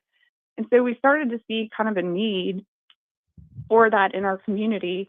And one of the things that I've always been focused on is early childhood education. Mm-hmm. And so we just thought this was really a good way to kind of marry those two together. And so what the foundation is going to be focused on is really developing the mentorship and tutoring programs that connect those business leaders with students. And we also want to partner, with local employers to create internships, apprenticeships, job shadowing opportunities, upskilling and reskilling programs and things like that. And so that's really going to be the core and the heart of what the foundation is going to be focused on. And so right now we are asking for nominations for board members. This is going to be a brand new foundation. We want to bring everybody to the table. And so we're going to do a hard launch January 1st. But like I said, we want to have a board in place to kind of help us develop the mission and what the scope of work is going to be for the foundation. But we know we want it to be education and workforce centered. So we're super excited about that. And, all the funds that are going to be put into the foundation are going to be strictly centered on, like I said, that workforce development. So I'm really excited. Where do you know go? me? I can't sit still. No, Always working on a new project. I'm well aware. That's why you're picking up awards left and right too. Thank you. Absolutely. So, where are the partnerships going to be with this foundation? Are you looking to get within, are we talking West Baton Rouge schools like Bruley and Ennis High, or are we talking about maybe branching out a little bit and visiting down to River Parishes Community College? Both. River Parishes is actually one of our members. So is Baton Rouge Community College. They actually sit on our chamber board as well. And so we've already kind of seen those legs of partnership between our career academy and the local community colleges. And so we really want to try and expand those if we can, but also see what other areas that we're lacking in. We want to kind of see we want to foster those public-private partnerships. We want to strengthen the overall talent pipeline. We just kind of want to build that ecosystem that attracts and retains those businesses, and we want to make sure that we have the skilled and future-ready workforce for it. How much does the foundation help you set up to be able to pivot to what's next? Because when Hyundai comes to town or CF comes to town or like any of the announcements that have been made over the last year, you can react to what they need. But when you have a foundation, when you build out a foundation that focuses on workforce development, you can pivot to not just what Hyundai needs, but what the next one's going to need as well. And that's the cool thing about having a foundation and also, when Hyundai came in and they've met with River Parishes Community College and they've already kind of forged that partnership with them, mm-hmm. They've seen the need for it and they're like, what can we do to get this program implemented in your college or your school system? And so they're kind of helping fund that entire program, which I think is amazing. I mean, if we're, expanding, that career readiness training, those leadership development skills, the certification programs that are aligned with those workforce gaps, I mean, that's just a win for everybody.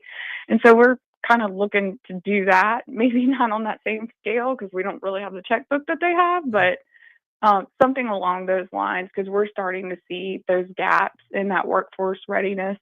And so, that's kind of been one of the reoccurring themes, like I said, because we're a huge industrial parish. And so our career academy can only go so far. So how do we fill in the gaps and what does that look like? Is it through scholarships? Is it through us hosting our own or having our own certification programs? Is it us just partnering with local schools or community colleges and providing funding? What does it look like? So that's really what our new foundation board is going to be focused on in Q1 is, like I said, developing out that mission and what our scope of work is going to look like. So we're excited. Talk with Anna Johnson from the West Baton Rouge Chamber. Speaking of where the focus is going to be, coming up in 2026, y'all have a new event. Tell me about it. Oh my gosh, I'm going to have to be back on your show in December. So we're actually making the official announcement on December 1st, but you know me, like I said, I get kind of stir crazy, and I feel like this happens every 3 years. I'm like, okay, how can we shake things up and introduce something new? And so this is going to be an event that's going to be honoring 20 of our business leaders in the community, and that's really all I can say. So I will be back on your show in December, but that's just the teaser. So just be on the lookout for that announcement because we've got something really, really big planned for Q1 for next You year. can't do that to me. Come on. You cannot do that to me, Anna. Just give me. You work in media. You know how this goes. You tease it out, and that's how you keep your audience coming back for more, right? No, but between you and Clay Young, we get more teases on this show than anything else. It's crazy. All right. I know. You just put Fair me on enough. payroll. I told you. Early December. We're going to need you back on for the year interview anyway. I mean, we're going to hit you up for that anyway. Oh, so, yeah. Yeah. All right. Let's pivot over and talk about, if not events in 2026, strategy in 2026. Partnership with LED over the last year has been like beyond compare, not just for you, but for everyone who is, can work that economic development side. Talk to me a little bit about what's new on the LED front when it comes to, incentives and initiatives. Yeah, so LED just rolled out their new fast sites, and I think Susan's been on your show and kind of touched on it a little bit, but now they're kind of traveling around the state and rolling it out to the different economic development partners, and this is something we've kind of been asking for forever, because we know that when people or companies come or want to relocate to Louisiana, the first thing that they're looking for is what we like to call, in layman's terms, a shovel-ready site. All the environmental studies have been done, zoning's been done, you name it, it's been done. They can stick a shovel in the dirt and start building tomorrow. And so we understand there are a lot of hiccups that come with that, especially if there are multiple landowners or, sometimes those things cost money, as you know, with infrastructure improvement. And so this year in session, there was $150 million that was appropriated to LED, and this was to build the fast sites. And so what that is basically it's a fund that's available to those that want to do improvements or get them site ready to be certified. And so there are a lot of different things that are eligible for this. And some of those things are rail or road access, utility extensions, any kind of wetland mitigation, demolition or expansion, land purchase qualifies. And so there are a lot of different things that you can do with this. And I think the round one open window for those to apply, it started October 30th and it's through December 15th. So if you were looking to get that first round of funding, you have until December 15th. Okay. And like I said, there are a lot of things. It's a 50 to 80% match from the applicant. But and the project has to be at least $2 million.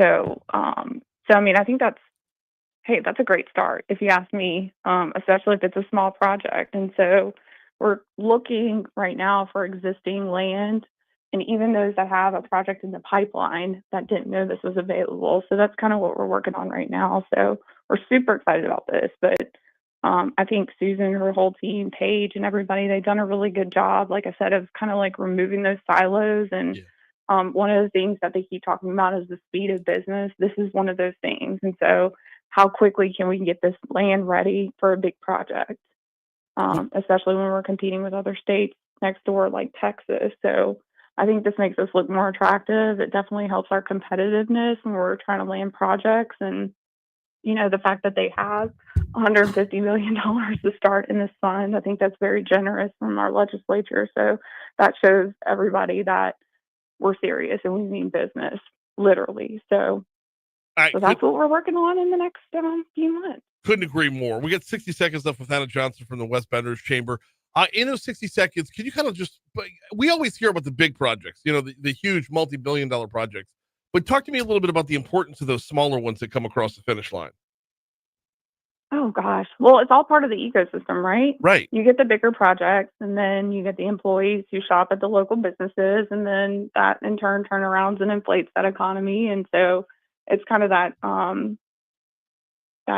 seesaw of business. But even the small expansions, I mean, look, anytime, like, we just had an eye test come through for a business, and it was his first, and he didn't know.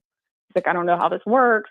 Somebody told me about this. This is great. And it's really just an expansion, and he's purchasing some new equipment. But what that means for his business means that he's going to be able to expand in a place and get basically an incentive to do it. And so anytime that a business wants to do that, number one, like, we are always grateful that they want to expand their business in our area, because that shows that they trust us. And then number two, they always bring jobs. Like I said, it's whether it's one job, two jobs, 10 jobs. Like, in an economy like this, when a gallon of milk is $10 and a carton of eggs is $8, I saw a business that had announced an expansion. I think it was in Livingston Parish, and half the comments on Facebook were good, and then the other were like, "Oh, it's only 15 jobs," and I'm like, 15 jobs that are all six-figure salaries? I'm like, are y'all complaining about this? Like, I feel like Louisiana gets in its own way sometimes. And so we're excited if it's 2 jobs or 20 jobs. I mean, any kind of job that you can bring in an economy like this is, in my opinion, a blessing. So, no, absolutely. In fact, I want to say there were 3 different announcements over the last 2 weeks of projects that had 25 jobs or fewer, like 20 to 25 jobs each one. Yeah, I'll take all of those. It's because if you were looking at 25 new jobs, my neighbor's house that's for sale is, that much more likely to get sold. It's just that, I'm taking all of them. In the meanwhile, and go ahead. That's life changing for somebody. A $90,000 to $100,000 salary, right? And that's a game changer for somebody. Absolutely. She is Anna Johnson with the West Baton Rouge Chamber. We'll get you on early December for the recap and the further expansion on the event. We'll talk to you soon. Thanks. Always. Thank you. 750 at Talk 107.3 FM. Here's your money now.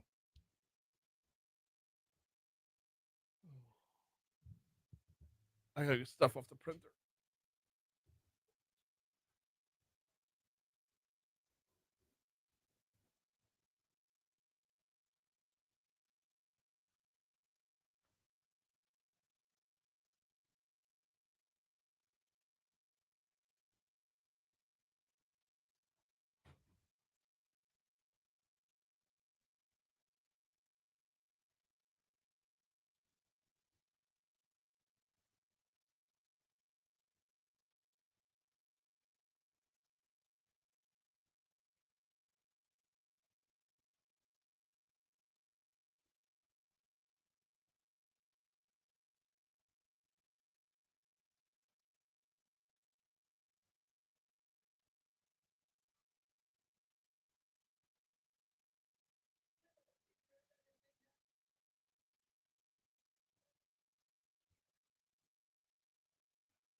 A new advocacy initiative, American Foundations, launched last week. It's aimed to expand American cement manufacturing capacity and ensure domestic infrastructure is built with high quality, reliable cement. We're going to talk in our next segment with Steve Krim, the president of Common Sense America, about American Foundations.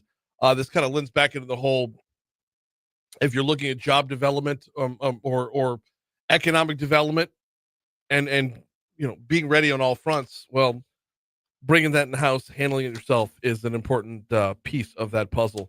Before we get you to this day in history, which is going to come up right now, since we're talking to Steve in our next segment, I got to remind you about the folks over at Mathern's. Last minute Thanksgiving items, Mathern's got you covered. Whatever's on that Thanksgiving shopping list that you have missed out on, Mathern's has got you covered. Let me talk specifically about the Highland Road location, because this is, right there in the heart of a whole bunch of neighborhoods around Kenilworth, Magwoods, and the like. Mathern's has got you covered if you're getting yourself ready for Thanksgiving. Yeah, they're downtown on 3rd Street. Yes, they're in the Nicholson Gateway Shopping Center across the street from Tiger Stadium. But when you talk about getting back into a neighborhood, you're going to start cooking, probably tomorrow, maybe Wednesday. Whatever you missed along the way, boom, just pop on into Mathern's. Knock it out. Get right back to work with getting ready for the holiday. Oh, by the way, as we look towards the holidays, with Christmas time just around the corner, your company Christmas party, your social event that you've got coming up, maybe look to Mathern's for some catering.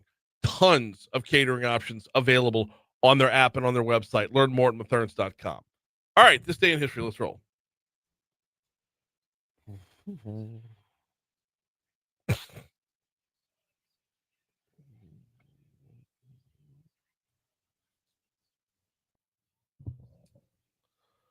All right. Yeah. We'll start with music. 1966. The Beatles began recording sessions for the album Sgt. Pepper's Lonely Hearts Club Band. Oh, did they? Yeah. Okay. 1979. Salem's Lot, the American, the two-part miniseries based on the horror novel by the same name by Stephen King, concludes on this day. I think it was a few days ago it began. Oh. So, yeah. Fantastic. Hopping all the way to 2012, Gangnam Style becomes the most viewed YouTube video, surpassing 808 million views. As it should. It's insane. When you have just a classic piece of music like that. Man. Whoop, whoop, whoop. That's what I'm talking about. 2019, former New York Mayor Michael Bloomberg announces his late bid to be the U.S. Democratic presidential candidate. I didn't realize that, but yeah. Let's see, and keeping it with presidency here, 2020 U.S. General Service Administration officially begins Joe Biden's transition, declaring him the apparent winner, although Donald Trump vows to continue challenging the result. Yeah. So that happened this day. Anything else on this day? Yeah, but it's a death. Oh. It's a news item, but it's also a death. Got you. No problem. Moving on to birthdays here. Sure. 12th president of the U.S., Zachary Taylor, today. Had him on the list. Yeah. Colin Hanks as well. Oh, really? Tom Hanks' son. Who was he was the antagonist in the new Nobody 2. Okay. Pretty good. Also actress Katherine Heigl today as well. Yeah, Katherine Heigl. Let's see. Billy Connolly as well today. Saw Billy Connolly on the list there. He's 83. Wow. 1 year younger than Pete Best. Okay. Yeah, I see Pete Best on that list as well. Anybody else on your end? Got a few. How about William F. Buckley? Okay. Yeah. All right. Yeah. How about Ted Bundy? Ooh. Yeah. Man. How about Paul Tagliabue? Okay. Former NFL commissioner, the attorney that gave us the New Orleans Saints, by the way. And one more local guy, LSU pitcher, LSU basketball player as well. Went on to play for the Baltimore Orioles. Ben McDonald. Good stuff there. Yep. Moving on to deaths. Freddie Mercury today. Okay. And I had one, Pat Morita. Mr. Miyagi. All right, yes, fair enough. Well, it was on this day in 1963 that Jack Ruby shot and killed Lee Harvey Oswald. And as far as national days, celebrate your unique talent day? Whatever. We need to refine that whole calendar. Hour 3's next.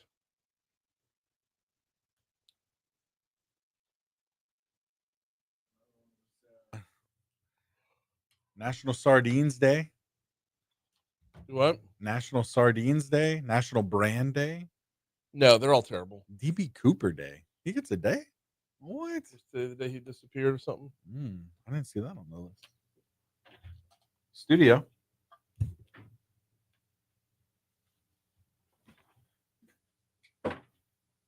Hi, yes, sir. Yeah, we'll have you up here in just a few minutes. Thank you.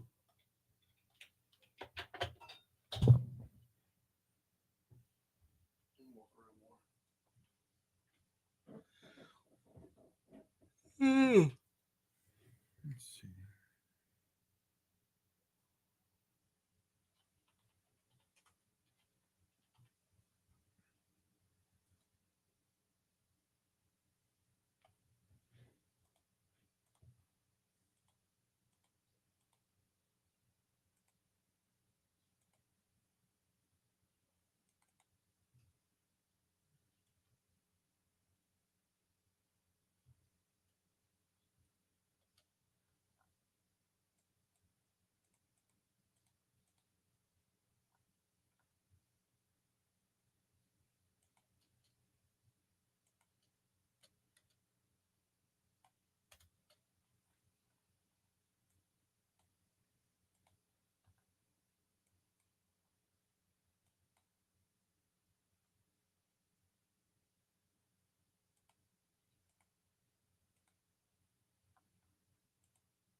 The plan was to get ready last night. And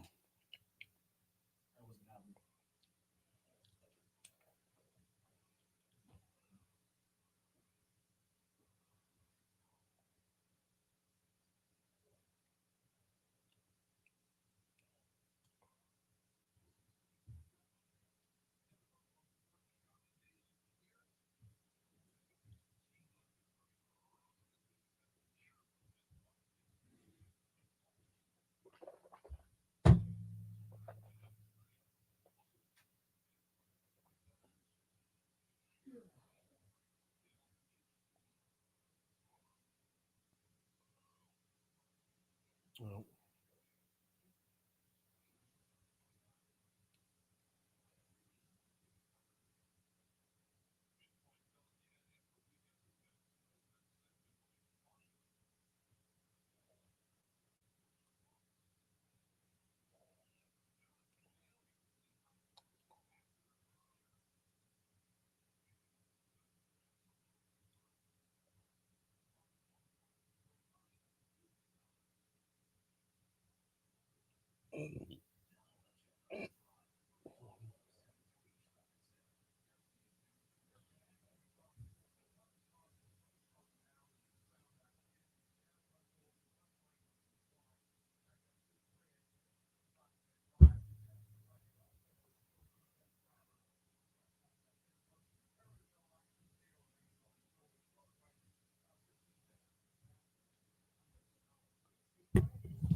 806 Talk 107.3 FM, WBRP. Mornings with Brian Haldane, rolling right along. Hour 3 coming your way right now.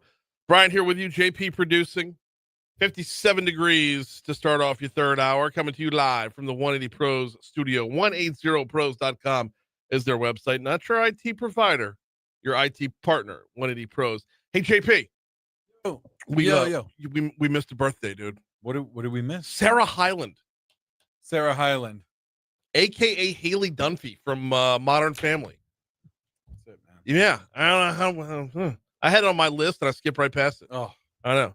Love me some Modern Family. Miss that show. All right, we got a busy hour for you this hour. Talk about everything under the sun with Moon Griffon in our next segment. We got our buddies from NeuroJust stopping by to get you ready for the holidays. A lot of family coming in for Thanksgiving. You may need them. Also, Bird & Gardens getting their Christmas light display ready as well. That's all coming up later on this hour. Right now, though, I want to start off with Steve Krim. He's the president of Common Sense America, and Common Sense America is they're the brains behind the initiative, this new initiative being launched to strengthen American cement production. It's called American Foundations. Steve, welcome to Talk 107.3. How are you, man? I'm doing well. Thank you, Brian. Thank you for the opportunity to be on your show this morning. No, absolutely. Love talking about this. I mean, this is one of those areas where, look, I like talking economic development, which inevitably means building, which, we were talking with in our last hour about the conversation was about having shovel-ready jobs. Well, if you're going to have shovel-ready, you got to have it pour-ready as well, right? So this all goes in hand in hand with economic development. So talk to me about this new advocacy initiative. Absolutely. Again, thank you for this opportunity. We've launched this group, America Foundations, now because, like you said, I mean, we're seeing a kind of a renaissance in our economy, and but we're also facing a growing vulnerability. We've seen a dramatic increase in the import of cement into our country. And cement is used for everything. Not a single project can get built in this country without cement. And we need a strong domestic supply in order to be able to meet those continuing infrastructure needs. So we launched this group as these major infrastructure projects, and even in Louisiana with the data centers and LNG and everything else coming in and growing there. It's just really important that we have American cement and a steady supply of this high quality cement. Steve Krim, president of Common Sense America, is our guest. Let's talk about the infiltration, if you will. How much of cement that's in the marketplace now? How much of cement that's being used is not American to begin with? It's nearly 25% of the cement that we're using is imported, and it's a lower quality cement.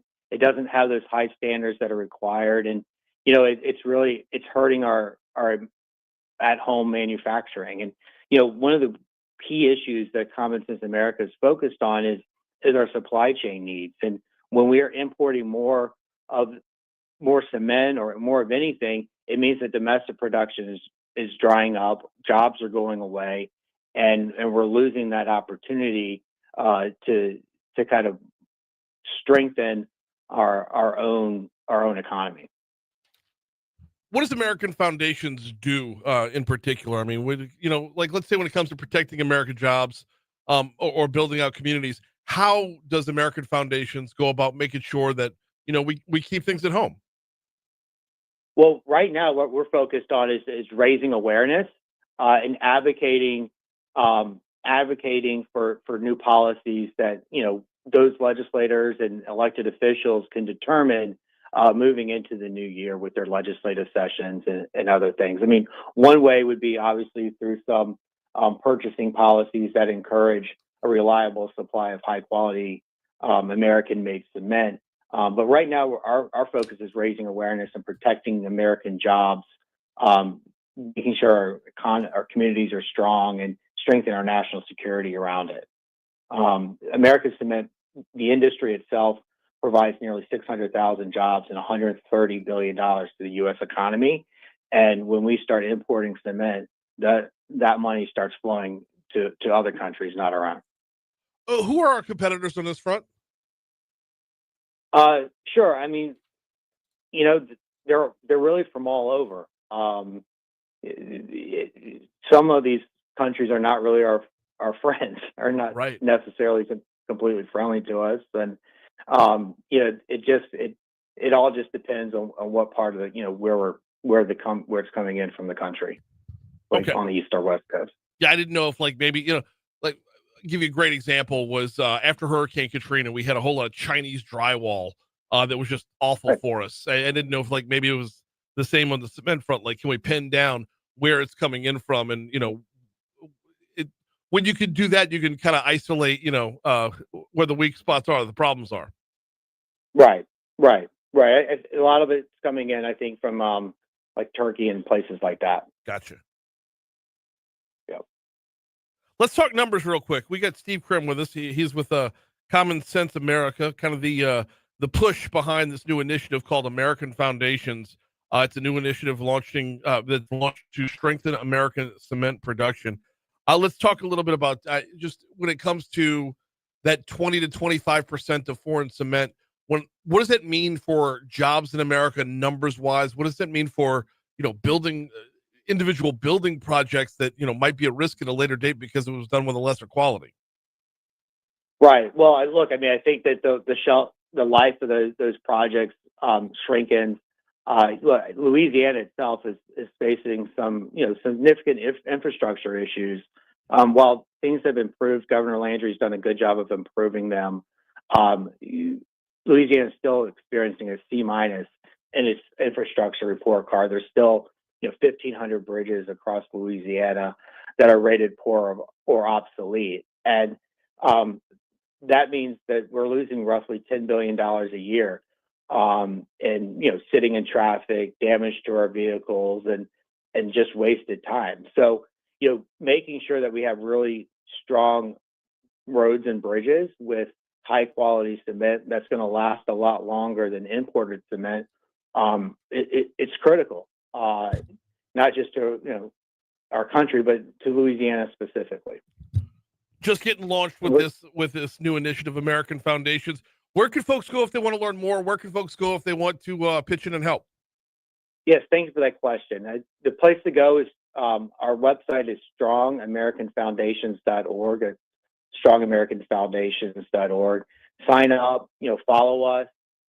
There are links to our Twitter and Facebook accounts there, and we'll be sending out updates and keeping everyone informed about what's going on, not only in Louisiana, but also across the country, and making sure that we're building out a strong American foundation based off of American cement. He is Steve Krim, the president of Common Sense America, talking about American Foundations. Greatly appreciate a couple minutes this morning, man. Thank you so much for shedding some light on this one.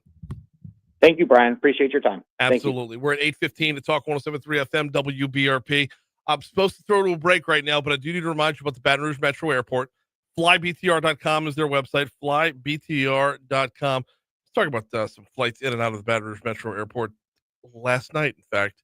The level of convenience that's built into that Washington, D.C. flight, which, by the way, has, if I'm not mistaken, already departed this morning.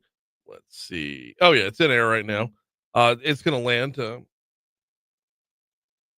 It should be landing any moment now. We have a direct flight to our nation's capital, leaves out of Baton Rouge every morning, comes back in the evening. You can get your business done in our nation's capital same day with flybtr.com. I am looking at the arrivals and departures, and I'm forever amazed with how on time they stay.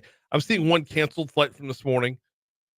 That was the Dallas-Fort Worth, but it's like not to worry because there's another one at Dallas-Fort Worth a little bit later on in the day. In fact, about 2 hours from now, a little bit less than 2 hours from now.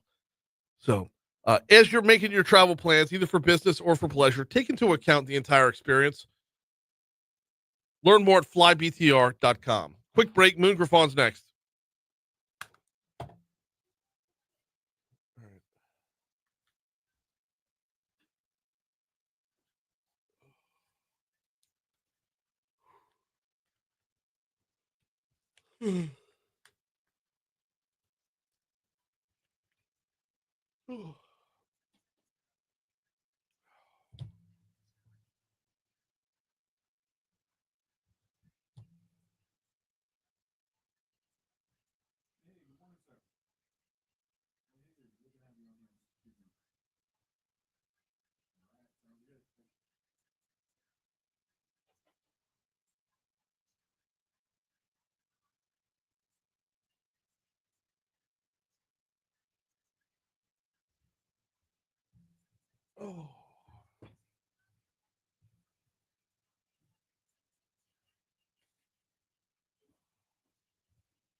From a news talk perspective, it's like the week that time forgot. It's when news talk hosts everywhere are in the struggle bus to do anything except say, what's on your Thanksgiving menu? Joining us now, Moon Griffon. What's on your Thanksgiving menu? Brian, we go to my mama's, and I got 4 brothers and sisters and spouses and children and grandbabies. I'm sure it's 35, 40 people. Wow. And we do the traditional, and we do a little bit of Cajun-y, or not Cajun-y, but South Louisiana, let's say that. Okay. And so we'll have fried turkey. I'm bringing the smoked ham, and we'll do all the regular stuff. But the difference will be my mama always makes crawfish biscuits. And she makes it with the crawfish balls that you usually stuff in the head, but she just makes them like little meatballs out of crawfish. So that puts a little twist on it. There'll be oyster dressing, which puts a little South Louisiana twist on it. But everything pretty regular except for 2 or 3 different dishes. And as usual, plenty of desserts. Lots of desserts. Oh, absolutely. You can't go wrong there. Well, for me, but you can have all the desserts out there you want, but like I'm narrowed down to pecan pie or sweet potato pie. That's the only 2 that I even need. Everything else. Guess what? We'll have both of those, I'm sure. Yeah. But it's kind of funny. We get together. My mom's gonna be 90 in January. Wow. And, it's the one tradition. She still drives, still gets around in Plaquemine, does all of everything on her own. So we feel really blessed. Dad left us about 7, 8 years ago. But the one thing she wanted to do was keep the Thanksgiving tradition alive. And she had said when Daddy died, I at least want to do one more. But by the grace of God, this is about our 8th or 9th one. So it's a good time. It's the one time you can get together, because Christmas, if you got kids or grandbabies, and I got 4 of them, they like to do Christmas at home and Santa Claus and all that. We get it. So Thanksgiving is the one time everybody can come, and we got new babies in the family. So it's a fun time at the Griffon house. So a lot of laughing. We either get laughed at or you're laughing with us, one or the other. Gotta love it. Talking with Moon Griffon, host of the Moon Griffon Show, weekdays 9 to 11, right here on Talk 107.3 FM and statewide. The flip side of that, Moon, is that, man, there is the number of topics this week. It's somehow better all the way through December than it is in the Thanksgiving week, and I don't know why, and I don't know how, but it's like everything disappears off the map for this week. I got a big rumor a while ago. Oh, and I'm gonna let you do the follow up. Okay. You're talking about the United States Senate race, and there was a big conversation about Representative Julia Ledlow, who now comes into the Baton Rouge area as a representative. As you know, I don't have to tell you that. And I was told this morning that Ledlow was going to get in the race. When she had said she wasn't going to get in the race, she was in it, she was out, she was in it, she was out. That's a rumor to follow up on to see if there's some truth to it. I made a few phone calls trying to find out. I've only talked to one source that said she may get in the race now. Well, there's a couple people based their race of her not getting in. So kind of interesting if that rumor is true. So that's one thing that may crank up around Thanksgiving is Julia in or out. Okay. I can do some follow up on this one for sure. but I thought it was a done deal that she was out. I mean, her spot where she's at on appropriations, her spot where she's at in the House is advantageous to Louisiana. And, when you look at the grand equation of Louisiana punching out of its weight class in Washington, D.C., her being where she is a big part of that punching. No arguments here. I'll be honest with you. When I was told them I'll believe it when she gets in. I think she has a pretty good position right now. I don't think anybody's going to beat her in the position she's in now. But you go in a Senate race with an incumbent, and then you got another 3, 4 maybe major players in this thing. There's no guarantee anything's going to happen. And then we got the closed primaries, which changes up the race as well. So she's gone from a sure thing to a hopeful thing. But I don't know. I mean, the big thing with her is going to be like anybody else. How much money can you raise? Can you get your message out there? The other thing was New Orleans getting ready to get the swamp raid or whatever you want to call it from Trump and them. Mm-hmm. Apparently, they're definitely going to New Orleans starting maybe as early as next weekend. So they're going in there to crack down on illegals. And it looks like it's going to happen. So the word I have is it will begin on December 1st. I'm told it's called Operation Swamp Sweep, which when they were in Charlotte, North Carolina a couple weeks ago, they were calling it Charlotte's Web. I got to tell you, Moon, I like Charlotte's Web as a name, just from naming things. That's a way cooler name than Swamp Sweep. Well, I guess they figured they're going to go down there and have to kill alligators, I guess. I don't know, but that's just, I told us I had John Kennedy on not too long ago. He's come from a swamp to the swamp because we got real swamps down here. So, hey, the other thing was I got Rusty Cliche is a friend of mine, but he's been in the banking business over 50 years. I've had him on the program. I like to get him on to talk about money and finances and banking. He does a lot with the national issues. He sat on the Fed for 8 years.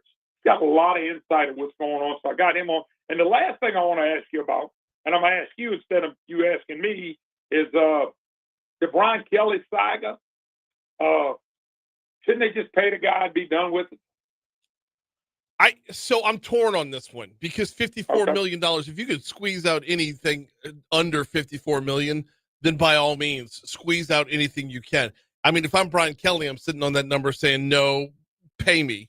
But if they can negotiate it down and make it advantageous for all parties involved, then I would like to see them, they're not in a hurry to get it paid, right? Do you think that's really why the suit's out there? It's really to get the number down. It ain't really that we're not going to pay you, but we just want to pay you a little less. You think that's ultimately what happens here? Yeah, I do. I do. I mean, you want the saga to be over for sure. Like if you're on the outside looking in, but man, I always have a problem trying to devise how I would like to spend other people's money. Maybe that's the conservative in me is if it's somebody else's money, I'm a stand down and say, no, you handle you because these aren't my dollars. Okay, well, that turns me into my dilemma. So Kiffin is being reported. LSU's offered him everything, but everybody else has too in all fairness. And so how does that go against what the governor said we need to quit playing off these exorbitant contracts when it looks like it's going to be bigger than Kelly's at least for a year? And I kind of laughed at it. I said, here we go from one to the other. And I kind of wonder what's going to happen at all. And, I'm different on Kiffin. I think Kiffin's a good ball coach. I think he does some nutty stuff. And it worries me, him coming fit in the culture. Somebody says, well, if he wins, it won't be a problem. That's not true. I'm worried about the craziness side of Kiffin. I still am. And that's why nobody knows what he's going to do because you never know what Kiffin's going to do. And I think that's not good. So I hope it doesn't come. What is LSU's plan if for some reason Kiffin out of the blue says, I'm standing on this? As I understand it, Eli Drinkwitz is the number 2, and then John Summerall's the number 3. Okay. I really wish those 2 names would reverse. I didn't know they were in any kind of order, and I didn't know if they reached out to anybody because I said when they name the coach and they sign the contract, we're going to all know, and I ain't got to worry about it. But I'm not a big believer in Kiffin. I do think he's a good coach, but man, he comes up with some whacked out stuff, and it bothers me a little bit. But if he comes in and wins, this is the thing. This is going to be the third coach in 5 years. And the thing about it is he has to win if he's going to come in. And remember, there was a coach that left a program saying, I can go win a national championship there. If Kiffin comes, it's because he thinks it's a better place to win the national championship. The Brian Kelly thought the same thing. Okay, so that's my biggest beef with this whole thing is we just had a coach who left a playoff quality program because he quote unquote couldn't win the big one over there. I want the guy who believes he can win the big one wherever he is. I want the guy who's got that level of cockiness that says, if I'm in the playoff, that's my foot in the door. If my foot's in the door, I'm kicking the damn thing down. Yeah. I'm just not so. Comes in, wins the championship. We all singing Kumbaya. But I just got to be careful what you wish for, because it's like, this is it. We're giving this guy whatever he wants. Oh, by the way, if we don't get him, we go to the other guy, and we're going to give him $3 million or $4 million less because we just don't think you're good as him. And that I just don't know what kind of look that is. Mm-hmm. And look, I'm not involved in it. Apparently they know what they're doing, so we're going to have to wait and see. Well, and as far as like, how does the governor sign off on this when it comes to the amounts? I believe that would be based off of like where that 90 million actually adds up at. How much of that is incentive based, performance based? Yeah. And the governor's main sticking point wasn't about the dollar amount of the contract. The governor's main sticking point was about the guaranteed buyout. Yeah. If you're on the hook for that much, I agree, and I'm not. Jeff wasn't wrong for bringing that up at all. Not at all, but I think the governor's going to move on and do his thing and don't worry about this so much, which is a good thing. I completely agree on that front. Completely agree. I'm not. That's not cutting him. That's just saying that all that stuff we went through last time. I just don't think he's going to be that involved. You got to remember, Corbin, who's really tight with Jeff, is on the board to select the coach, and he knows contracts and big money. So I'm sure he's got somebody on the board that can tell him what's going on. We got just a couple minutes left here with Moon Griffon, host of the Moon Griffon Show. The hardest part, Moon, is just gonna be the waiting, man. It's gonna be, because we got to sit here all the way through Friday, and it's gonna be the first game in the first question in the post game presser after the Egg Bowl is, Coach, are you now at LSU? I mean, he might as well show up to the press conference in LSU gear if he's coming here. But I'm gonna tell you what, though, what this has turned out to be is really heartbreaking if you're an Ole Miss fan, and LSU's excited. But that's why I said be careful what you're getting. Yeah. Kiffin's done this before. Saban ran him off before a national championship game. I think he's a more mature guy now. Don't get me wrong. But whatever he does to Ole Miss, he can do to LSU. And what I mean by that is like the spouse that cheats on the husband or the wife, and then you're the one they're cheating with, and then you marry them. How do you know they're not going to do it to you? Right, and then you're surprised. Right. You're surprised when they up and leave. That's why I'm a little leery of it. I'm not the guy. I wouldn't go to me either for hiring of a next football coach. And I know the money LSU's putting up is we want a national championship, which brings a hell of a lot more pressure if you think about it. It brings a lot more pressure. And you say, somebody said, he coached under Saban. That was a lot of pressure. I'm not doubting that. But at LSU, 3 coaches in 5 years at a program like that, yep, there's everything you need to know about how high. And then you're going to get paid more than they were paying Kelly to win a national championship. I know they all in, but, our buddy Matt Moscona said they're all in this year. And, LSU has struggled. And so being all in don't mean something. You got to perform on the field. No, I'm with you 100%. And you bring up the strongest point of all of them, Moon, in that he's got an Ole Miss team that is headed to the playoff. Yep. And he's going to up and leave. What's to say that 2 years from now, Alabama doesn't get tired of Kalen DeBoer and they come calling on Lane Kiffin? But it will be in that Ole Miss boat at that point. We'll be the ones saying, well, yeah, I guess. I mean, I don't. We're actively putting ourselves painting ourselves into a corner. Yeah, you see the same thing I see. That's why you got to be careful just when you put all your marbles into that. Now comes in, win a couple championships. He's God's gift to LSU. But that's about it. We'll see. Got a lot of stuff to cover today. Good deal. He is Moon Griffon. Catch him from 9 to 11. Always appreciate the time, brother. Yeah, thank you, sir. Here's news.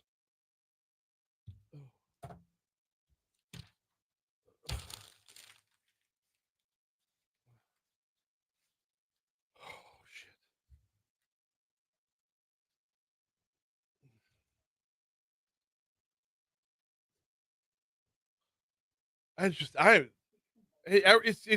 today. It's today. Spent another night just staring at the damn ceiling. This is the last 6 nights in a row, mind you. Oh, yeah. Okay, so what we're going to do here is we're missing your money now at 8:50. I'm going to talk to NeuroJust for 10 minutes. We're going to take a break and come right back. It'll be around 46 or 47. And then we'll come back and talk to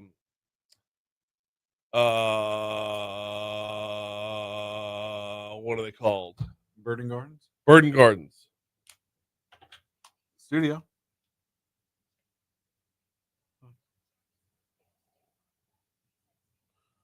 Yes, sir. Good morning. Yeah, we'll have you up here in just a few short minutes. All right. Thank you.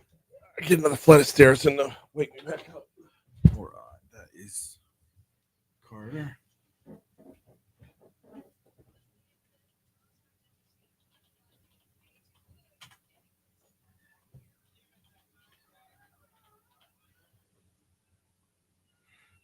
I know.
I have no idea what that commercial is even about.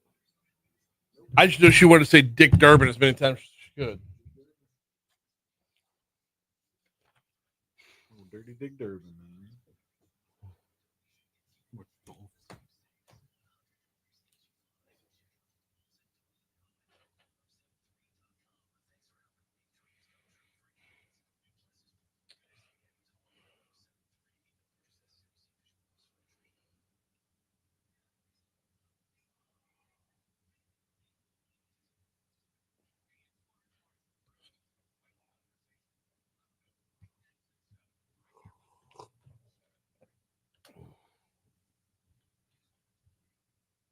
Oh, that's awful.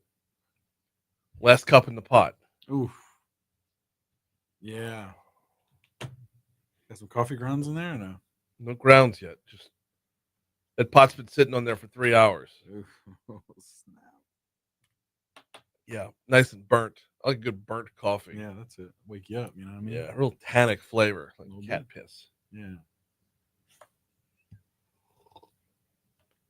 We had 24 minutes worth of show to get through. There you go.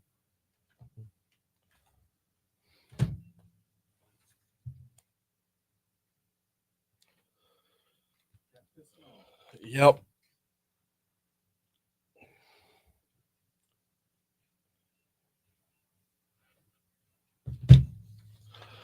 836 Talk 107.3 FM WBRP mornings with Brian Haldane rolling right along.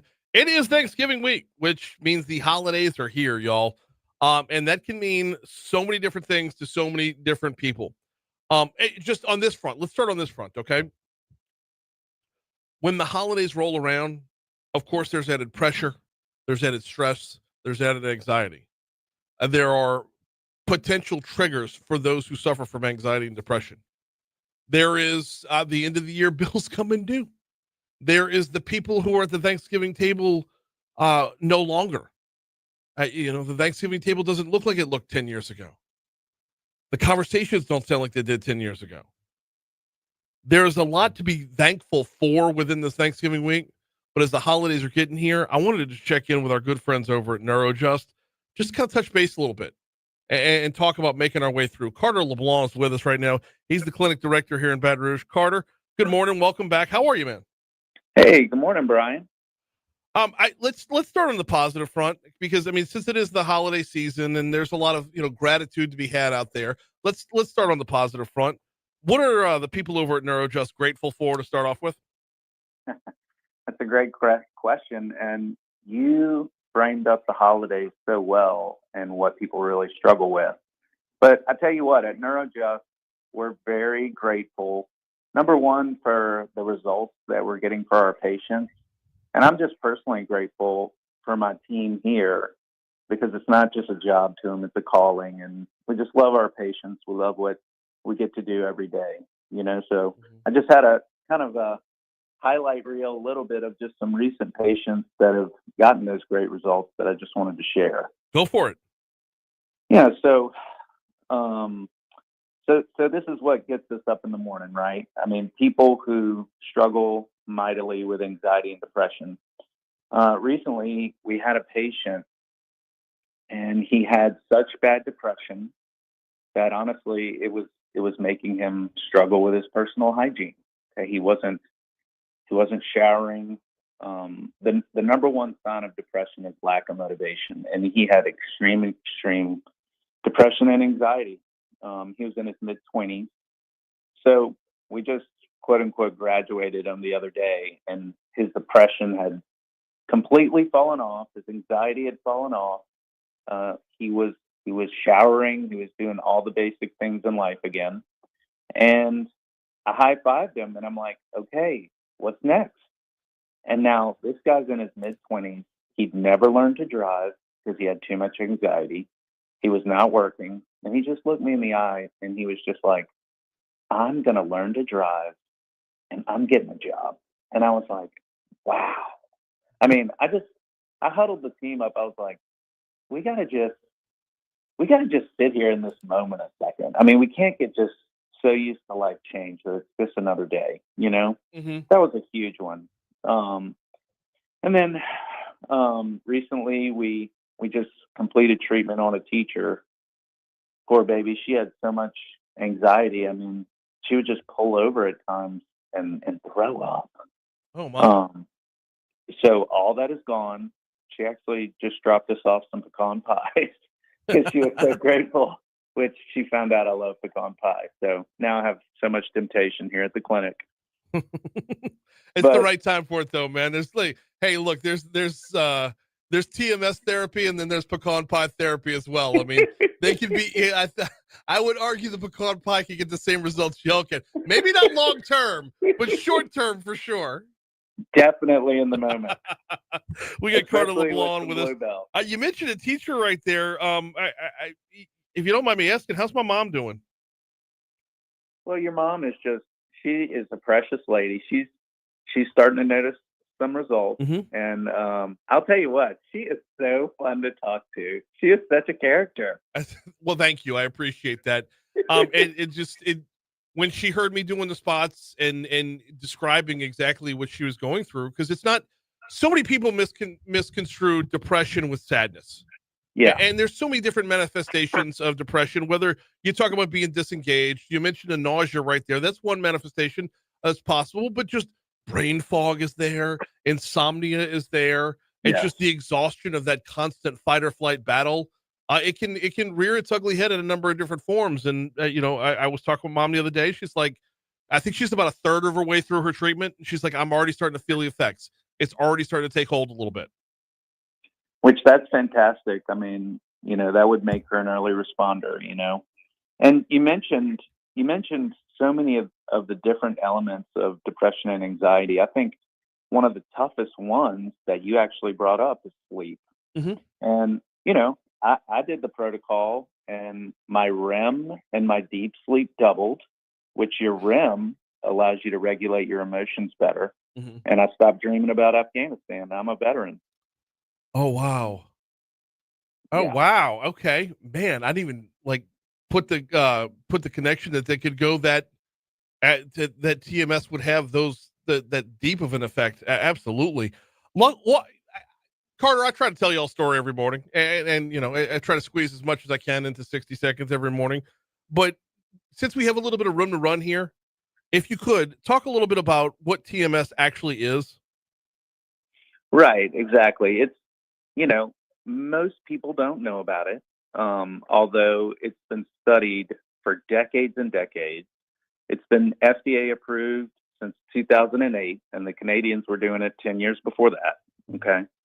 But what I want people to know is it's a non-pharmaceutical way to treat anxiety and depression.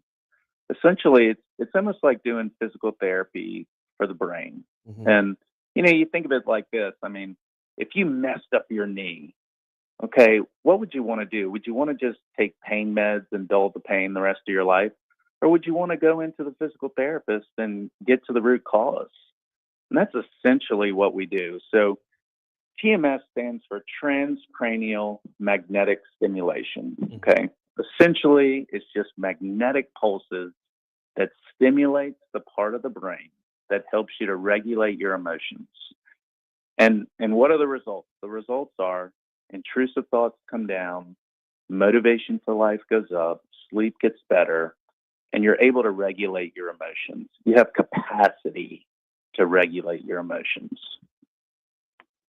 We've got about 4 minutes left with Carter LeBlanc, clinic director for NeuroJust here in Baton Rouge. Carter, let's talk about this time of year. Holidays can be pretty frenetic, you can see a lot of the triggers of anxiety and depression out there as well.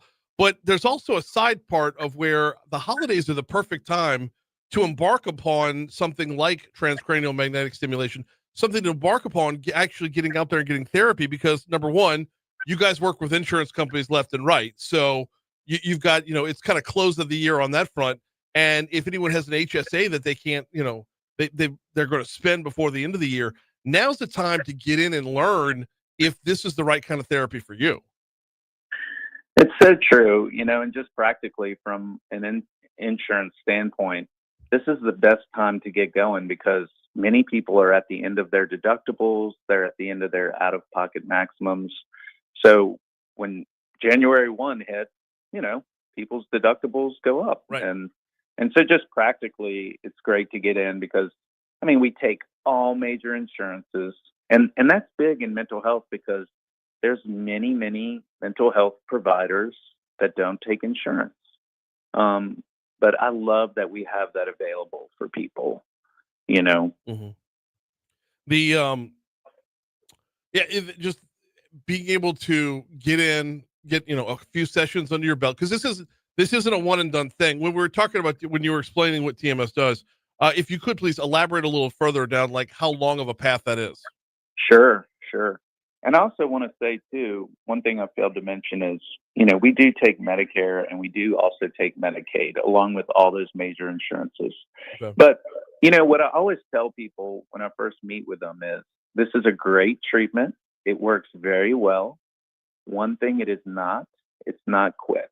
I never overpromise. So there's 36 sessions in the protocol. We treat people Monday through Friday. Most people's treatment lasts about 10 minutes per day. Mm-hmm. And it takes about 8 to 9 weeks to be completely done with the treatment. But as long as you come in 3 times in the week, mm-hmm. for people who are very busy or working, you're going to remain in protocol. But it's like physical therapy for the brain. It's one session stacked on the other, a gradual, slow improvement. It's not an overnight thing. but it does work very well. And the effects are long lasting. All the studies show people that get results from TMS, those results last past 2 years. What we see is about 30% of people over time are going to come back for additional sessions, but that's not our goal. Our goal is not to make somebody a patient for life. Our goal is to address the root issue, treat somebody, and hopefully they never need us again. Get one or two more for you before we get you out of here, Carter, and I appreciate your time this morning. We started off by talking about gratitude, and this is one where I think TMS kind of is a huge difference maker in that you could take what you're feeling on the outside and kind of like, I don't want to say fake it till you make it, but help guide your own therapy along the way. Yeah, that's so good. You know, this is a time of the year where we embrace gratitude, and gratitude is one of the healthiest or most effective mental health practices there are. Oh. You know, at NeuroJust, we treat the body. We're not therapists, but any good therapist will tell you that one of the most effective exercises is making a grateful list. I mean, if you could make 20 things you're grateful for and you could meditate on that 2 or 3 times a day, it would make a huge difference in your anxiety and your depression. I know, you know, when I was going through a hard time in life, I had to do that. And I would pull over on the side of the road before walking through the door at home because I wanted to meditate on my grateful list so that when I walked through that door, I could be the best husband, the best dad possible. It's very effective. Now, that's an exercise of the mind. Yeah. We treat the body. And as you know, the mind affects the body affects the mind. 100%. 4992 Bluebonnet Boulevard, Suite A. That's where you find them in real life. But I highly recommend starting at NeuroJust.com. NeuroJust, NeuroJust.com. I'll book a free consultation today. He's Carter LeBlanc. Thank you so much for a couple minutes this morning, and a happy Thanksgiving to you. Thank you so much, Brian. I'll be real grateful when we get Lane Kiffin. Gotta love it. Appreciate it, Carter. Talk to you soon. 848 at Talk 107.3 FM WBRP. Quick break. Come back. We're talking Louisiana Lights to close out. Oh, man.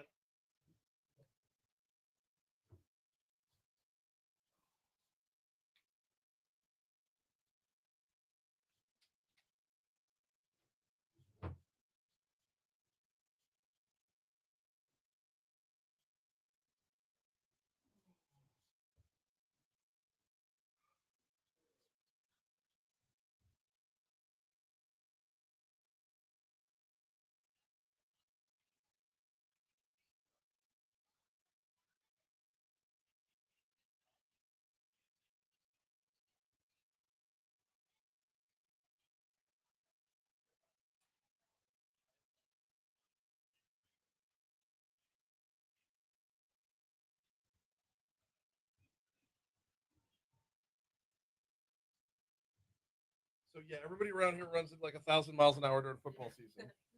And Sunday night, I'm supposed to like recoup. Because I also work for LSU Sports Properties, so I produce a radio broadcast of the games. So Sunday nights, I'm supposed to like rest and recoup. Well, some friends of my wife and I like texted yesterday afternoon. They're like, "Come over, we're doing steaks." I'm like, "Oh, I can't say no to that." So, you know, yeah, we had a little night.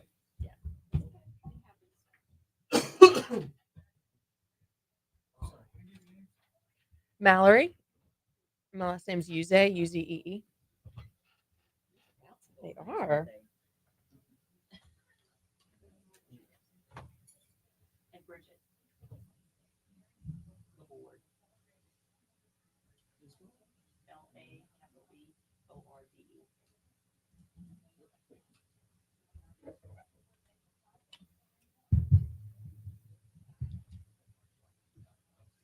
Am I off camera? Do I need to scoot over? Okay, good. We're always on Facebook Live, by the way. And we are talking Louisiana Lights, which I have Yeah. Bergen's website open, X's website open right here. So, good to go. You didn't get to go last year. You're gonna go this year. Yeah, Yes. yeah.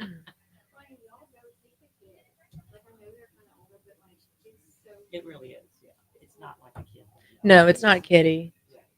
Not even close. Yeah. Yeah. Well, the whole family that's in town. Yeah, there is that.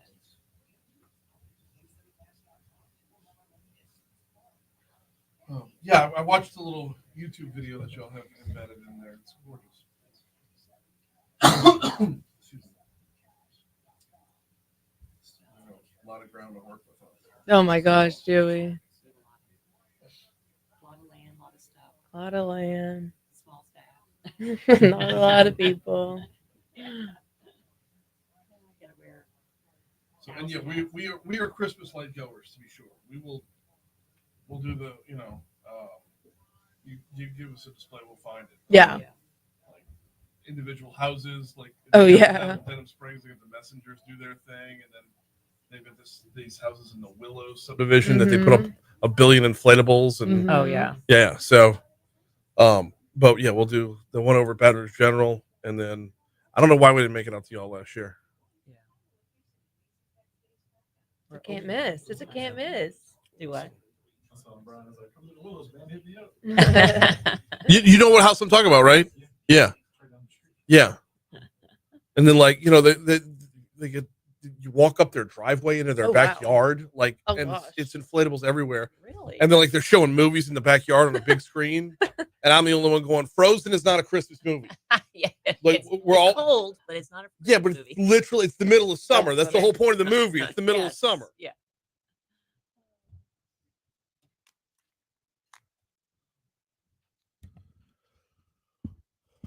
All right, 8:53 Talk 107.3 FM WBRP mornings with Brian Haldane rolling right along. Been a busy show thus far, and we are not taking our foot off the gas. Well, at least not for 7 more minutes.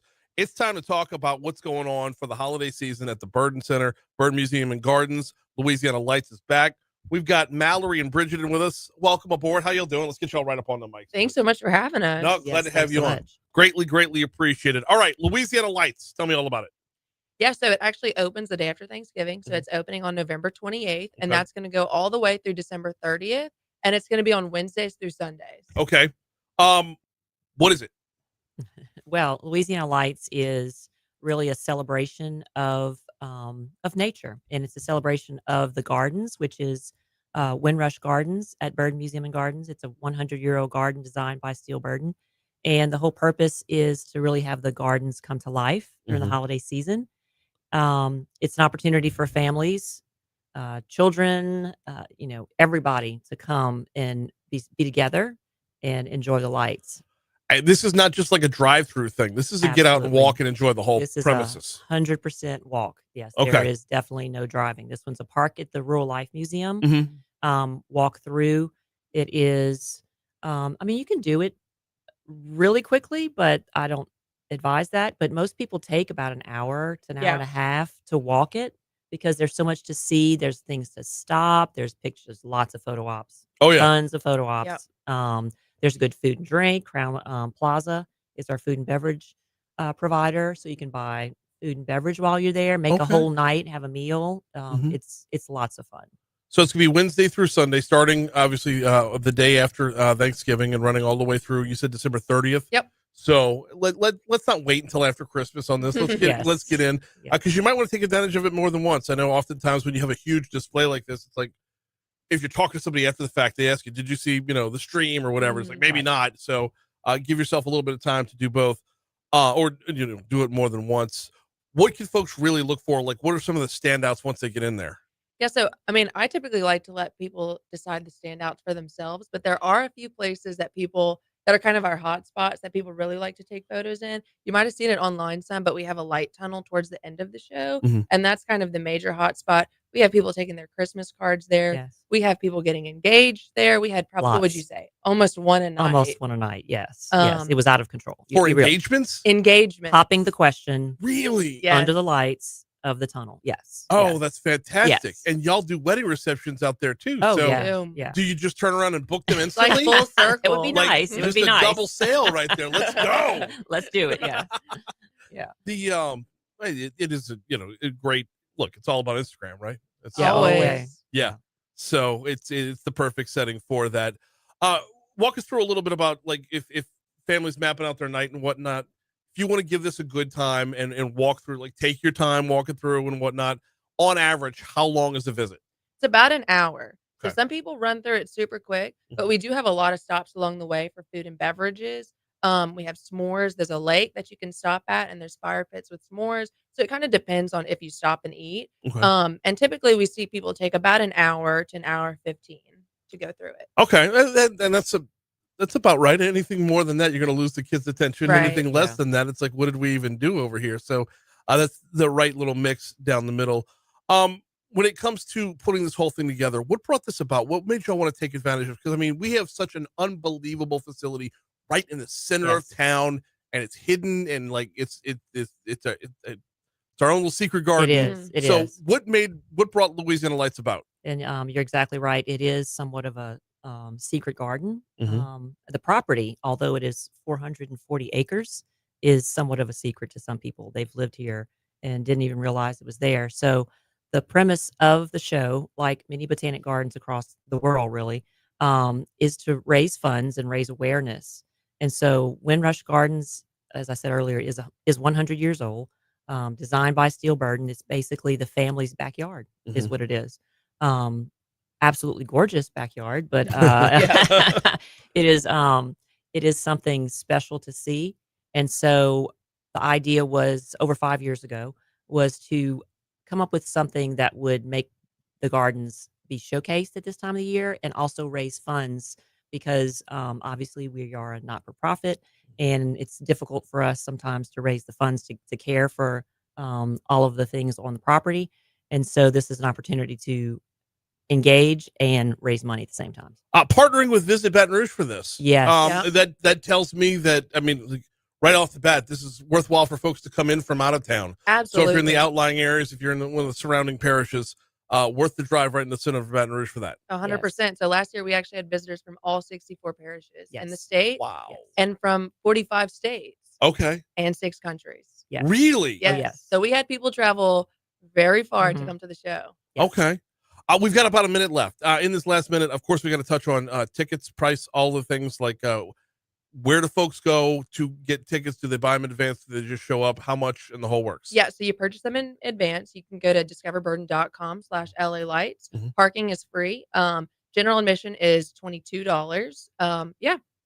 And definitely get them while you can, for Yeah. sure. Looks like I think we'll be They- selling out quite a bit like we did last They year. definitely sell out, or so do not wait till the last minute. Yes. Okay. So yeah, let's get on that right as Thanksgiving rolls through. You're going to want to hop on. Give me the website one more time. Discoverburden.com/LA Lights. Discoverburden.com/LA Lights. It's Louisiana Lights going on at Burden after the day after Thanksgiving, all the way through December 30th.